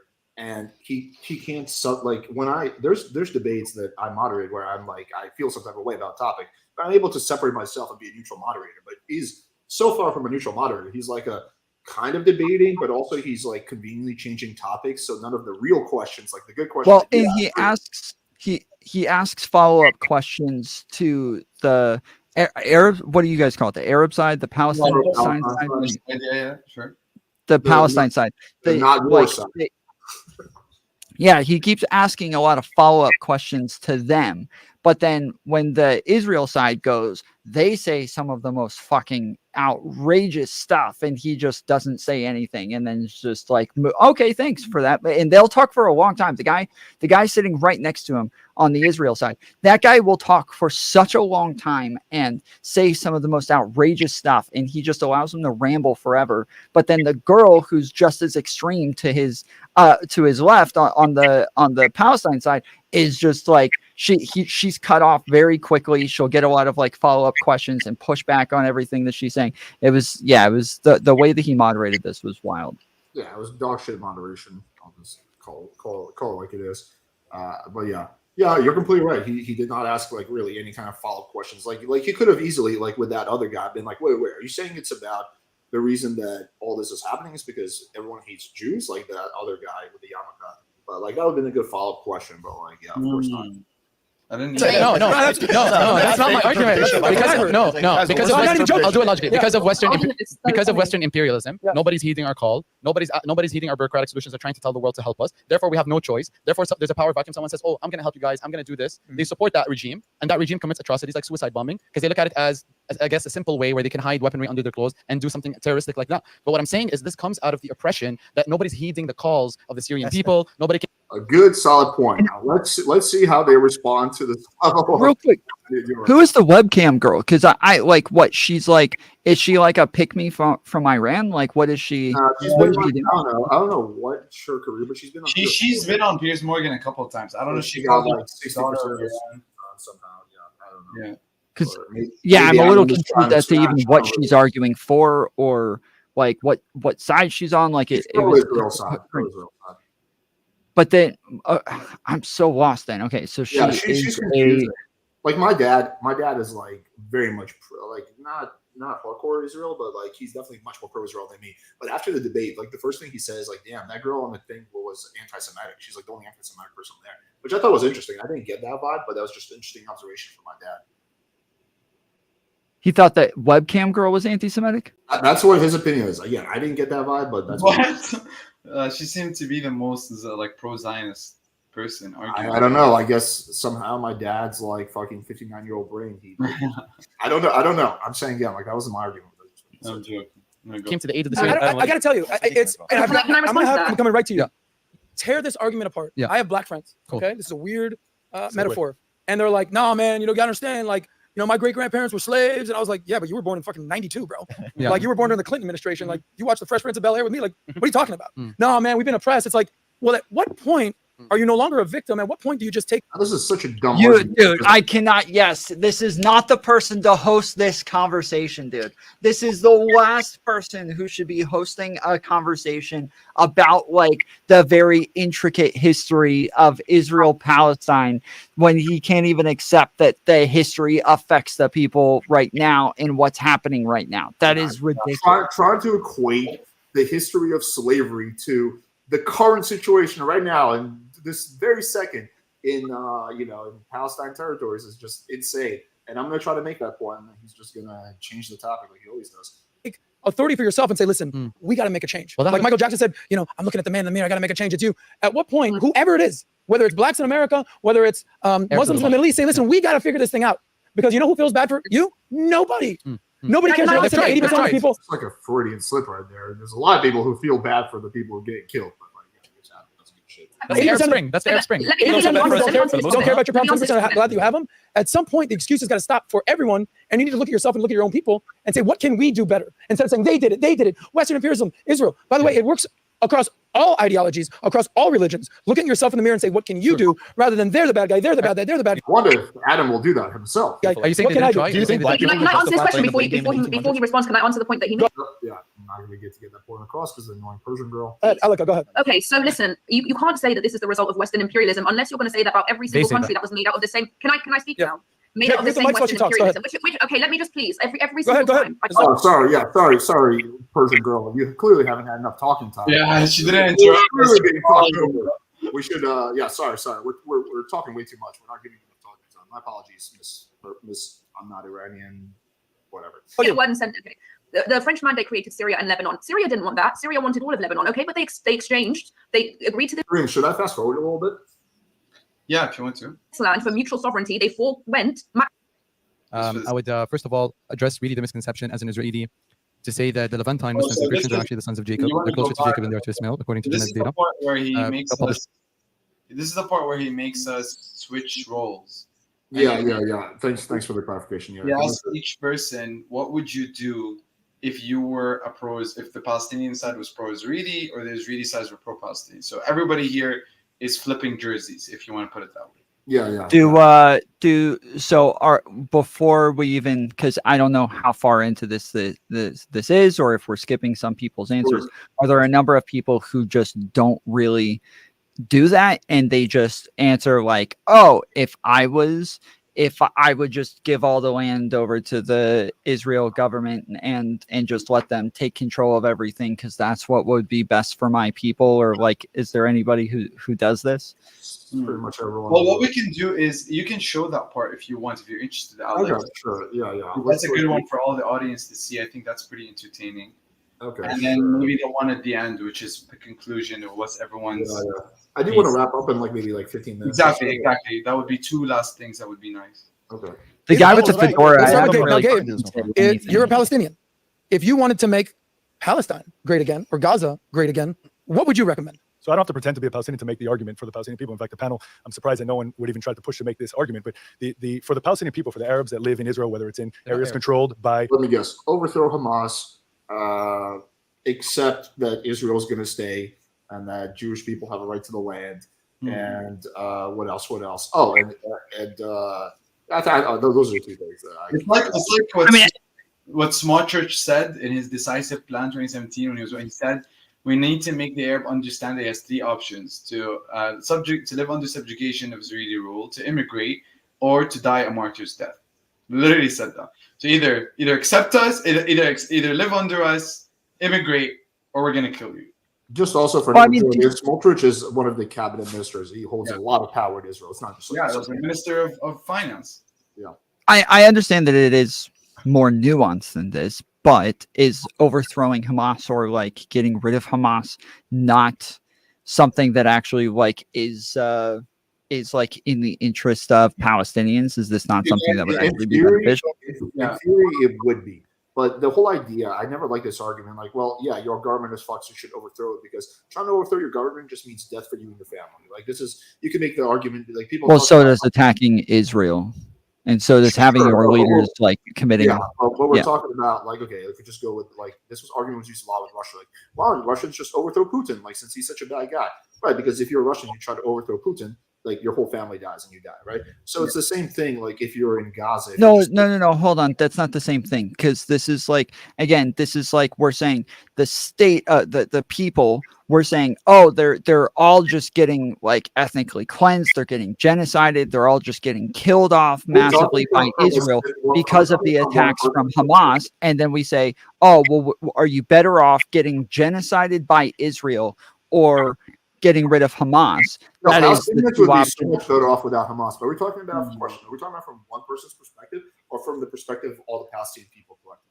Because that's a very different answer. The only thing, But what we're talking about, what's best for them. So yes, that is what we're talking about. For the Palestinian people, it would be best for them to actually have like a revolution against Hamas, and then possibly have a more moderate government that is actually able to go to the negotiations with the, like, you know, Israel and American government, and actually have some sort of consensus there. But with Hamas in control, instead, if they are committing things like October 7th, the response is that they just continue to get carpet bombed. Is like, that is the thought process, right?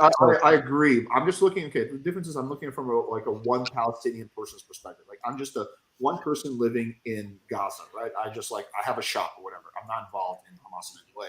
And for me, just from that perspective, me trying to overthrow Hamas would mean my personal death and death of my family. But if we're talking about collectively, yeah, of course, it'd be awesome if the Palestinian people would just overthrow Hamas, right? Like, that'd be cool. But that's just like from one person's perspective. Wait, but that's what I'm saying, is that's the way everybody feels currently. They feel like Israel is just going to continue bombing everybody until they're just gone. Like, so it's the same way.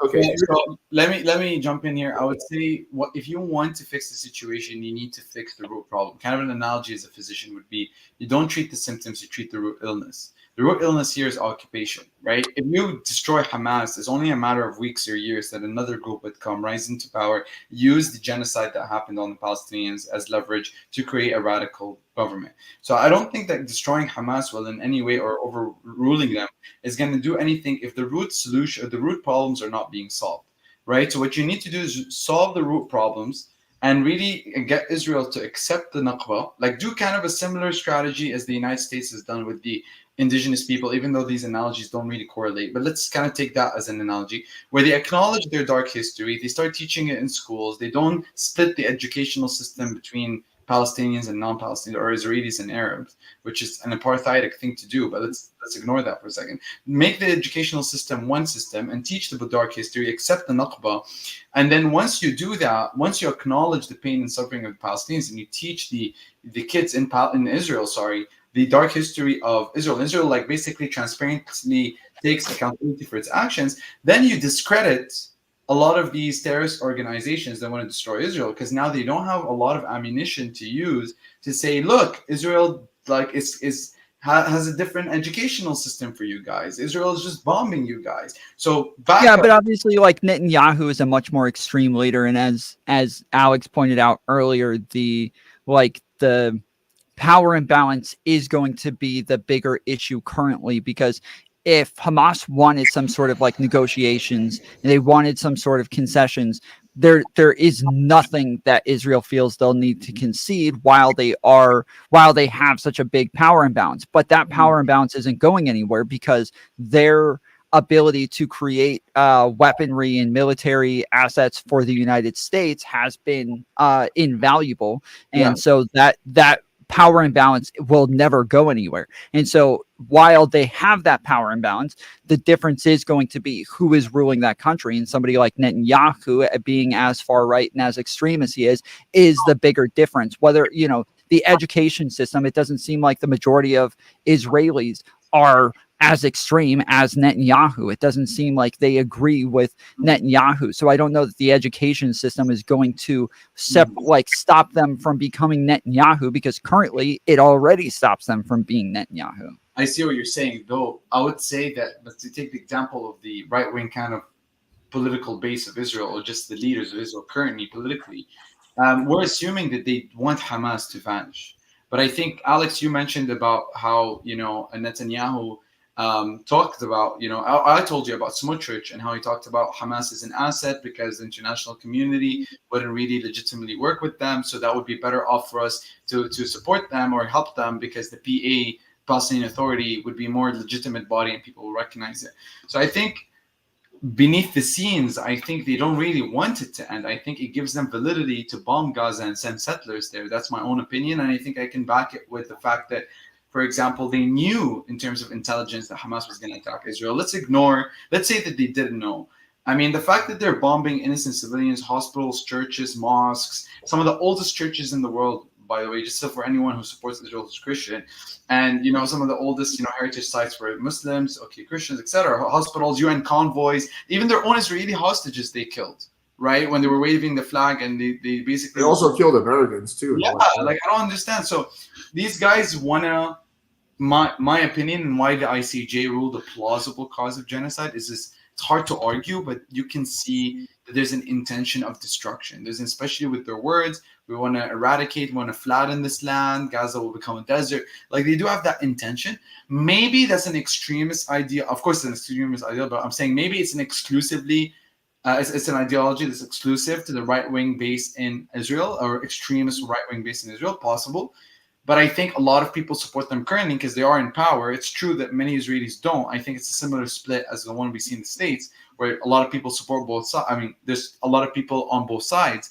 But I think the fact that there are a lot of people who support the right base or the base of Netanyahu, etc., I believe they just want to take over Gaza, send settlers. Daniela Wise, who is a very extremist anti-Palestinian who speaks, I don't know what her official role is, but I know that she's a very respected member in the Israeli political space. Isn't that the chick that got that dude killed, the professor killed?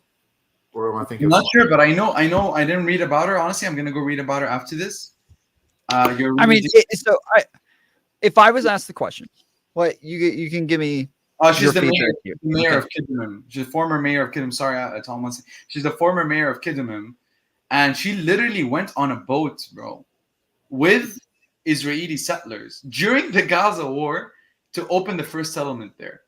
Yeah, there's crazy people on both sides. Like, yeah.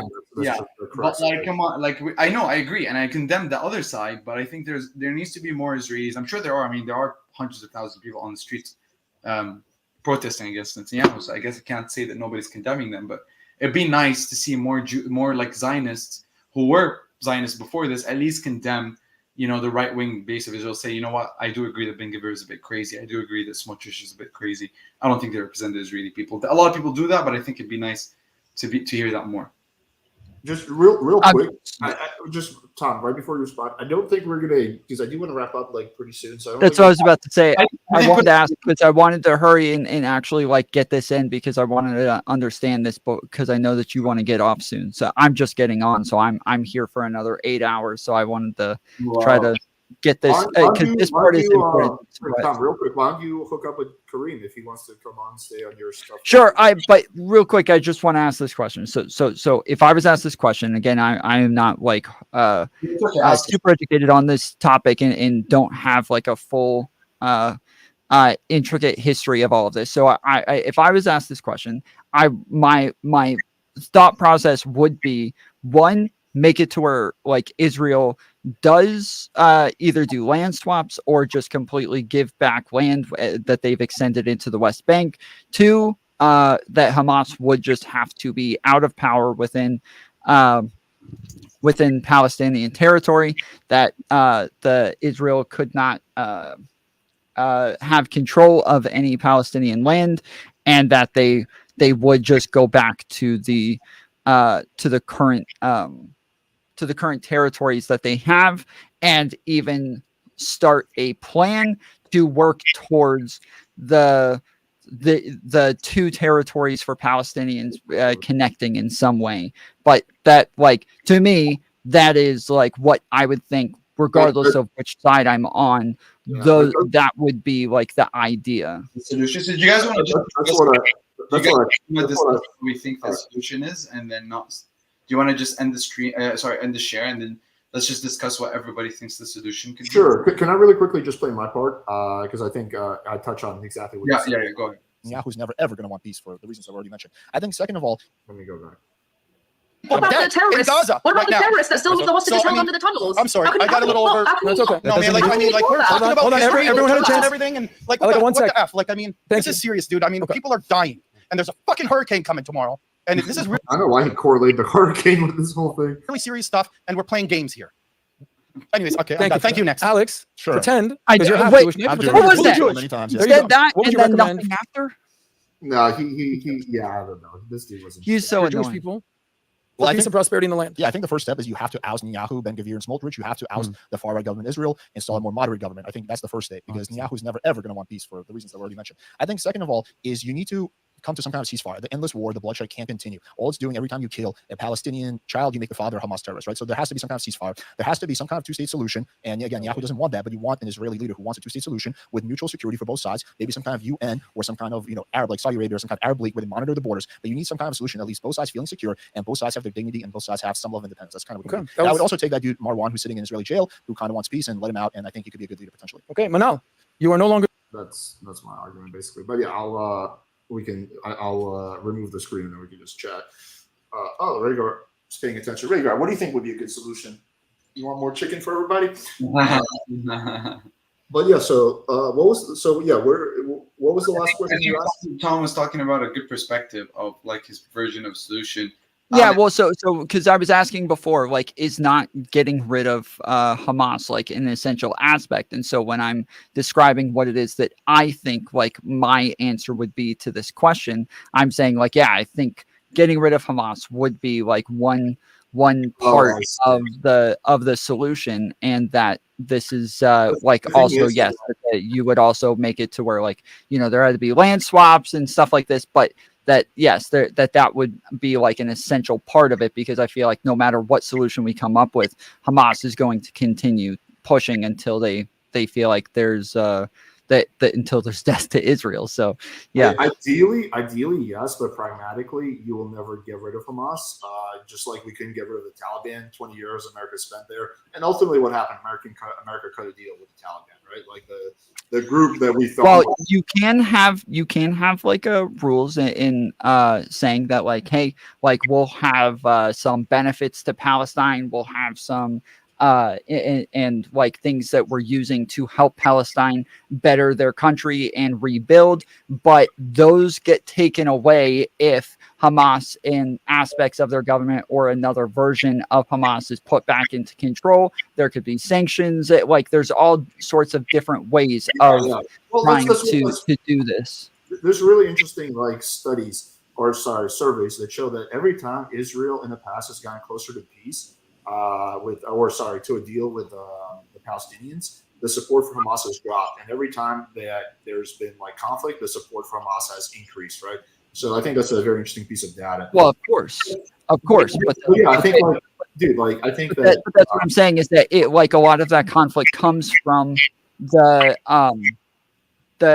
Israel continuing to extend into the West Bank, and that I would assume a massive part of the reasoning for October 7th is the extending into the West Bank. And so if we say, hey, look, that is fucked up, Israel can't do this, they have to either do some land swaps or straight up just give that land back. And then we also want to work towards a deal that is going to connect these two separate parts of land, and that like I feel like that yes, these are going to ease the concerns of the people who are supporting Hamas for that reason, and then also get rid of Hamas. Yeah, I mean, like, I don't know if you can or cannot get rid of Hamas, but I think you would need some kind of replacement. I don't know if the PLO could be a replacement because they're just not popular. But like I said, that dude in jail, Marwan, he has like really popular support amongst. I know he's done some fuck up shit in the past, but he's pro peace. He's not in favor of violence, and he has pretty popular support amongst Palestinian people. I think it's like one of the highest. So he could be a potentially good leader, like a good replacement. So what I would say about what you guys are saying is that The only thing is, how do you guarantee that? Let's say you destroy Hamas, but how do you guarantee that Israelis will feel secure about opening the 700-kilometer border? And how do they guarantee? How do they feel secure? You need a third party like United Nations. So my perspective is that it needs to come from Israel, because that's kind of, if we look at the United Kingdom and Ireland and kind of that analogy, and we look at or South Africa and its apartheid, the peace has to come from the oppressor first. The oppressor has to make a move and say, pressure from the international community and the local community to say. Well, that's why I'm saying the United States would have to be the ones who are doing this. Sure. So it might, but it has to start with Israelis, like I think Alex said, holding the right-wing government accountable, especially the three people we named, Netanyahu, Smotrich, and Ben-Gvir, because they have said comments. No, Kareem, I was arguing from the Palestinian perspective. Yeah, I understand. I was sorry, from the Palestinian perspective. I do agree with that personally, from a positive, that you need to really label this government as it's gone too far. We need to change our policy. We need to overthrow it, maybe for lack of a better term, diplomatically, of course.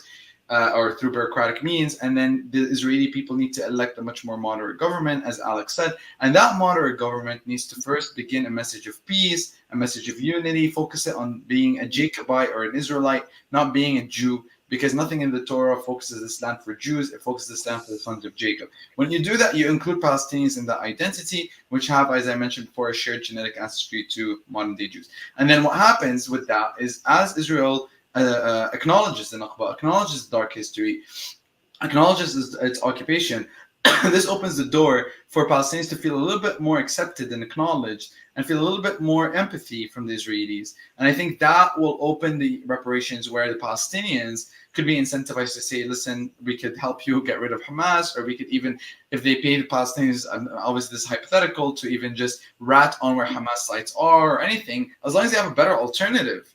I think they would. The only thing is here is they don't have a better alternative. Kareem, it is really hard to overthrow the current government. You're talking about Israel? What? Sorry, what? No, I'm talking about like Palestinians or overthrowing. Yeah, it was really hard to do. That's what I'm saying. I don't think they can. I don't think the Palestinians can overthrow their government. That's why I think it has to come from the big boys first. It has to come from the U.S. support. Then Israel has to acknowledge the change, has to shift its politics, and then as a result, the Palestinian people will feel more included, more empathy from the Israelis, which eventually will curtail the need for Hamas and Hezbollah. I think realistically, as good as you're going to be able to get at really short term is just to get Hamas to agree to lay down their weapons, which they said they will do for the 1960s. That's the thing. They did accept the ceasefire but the conditions were that Israel stops bombing Palestinians, but they kept bombing. Yeah, no, but I'm saying that like they also agreed to lay down their weapons if there's a peace deal along the 1967 borders. I don't know if you can trust them or not, but I'm saying that like if you have third party, if you have United Nations or like the Arab League who's like controlling the borders, then that gives you both sides. Again, yeah, Alex, I have an issue with this because you continuously say the United Nations, but then you also say that the United States has been like the biggest destabilizer within the Middle East, that they are the ones who are like pushing this this in power between Israel and Palestine. Like, I feel like it would have to be the United States who, like, obviously the United Nations would be involved, but whatever the United States says is going to go for the United Nations. Yeah, I agree. The United States would have to just basically become in line with the United Nations. Yeah, or it could be. Yeah, I just think that if the United States is the one that's controlling the borders, then Palestinians won't feel secure because of the history there. But I think that if United States policy changes to just basically like, yeah, we're just going to support the United Nations and whatever their decision is, then I think you can see something potentially. I just saw the Levantines. I know this name, and you're starting to all of a sudden seem super familiar to me. Have I met you before, or have I been on something with you before? I all of a sudden feel like I can't put a finger on it, but like I do remember. I mean, the Levantines is a community that brings together some of the smartest people from the Levant to redesign the future of the region, get them to almost like a mastermind experience to discuss their heritage, their history, their culture, and strategize ways for self-improvement and social change. So if anyone's interested and has a Levantine background, Syrian, Palestinian, Jordanian, Israeli, Lebanese, this is a hub, and hopefully my vision is to expand it to everybody, but right now it's focused on this niche. Yeah, thanks for coming on. I do want to wrap up, but Tom, I'm going to do the thing that you always criticize me for not doing, which is send people to your channel. So if you guys want to continue this discussion, Then go to Tom's channel, just type in Tomfoolery Show. What's the term for this? I finally fucking did it. So you're able to raid, which is like YouTube calls it redirecting, but technically you raid where instead of sending them, you don't tell them to go to my channel. You are able to just click a button and everybody in your chat is just now in my chat watching the show. I didn't know how to do that, but yeah. But anyway, I thought this was a good discussion. I'm sorry to premature. No, we had a good time. This was really helpful. It was a really good discussion. Hopefully that creates some. You have Discord? Is it Karim or Kareem? Yeah, Kareem. That's good ones. I can put you guys in touch offline. Yeah, yeah. You'll hook us up on Discord. That'd be great. Yeah. Kareem, I have your phone number. Just text me your Discord and I'll put you guys. I don't think I use Discord, bro. Did you use it? Well, WhatsApp. Whatever. Yeah, I'll put you guys in touch. All right, guys. Appreciate y'all. Thanks everyone for tuning in. Thank you, Alex, so much for hosting this. Appreciate it. Yeah, take it easy, guys. Bye, guys. See you. See ya.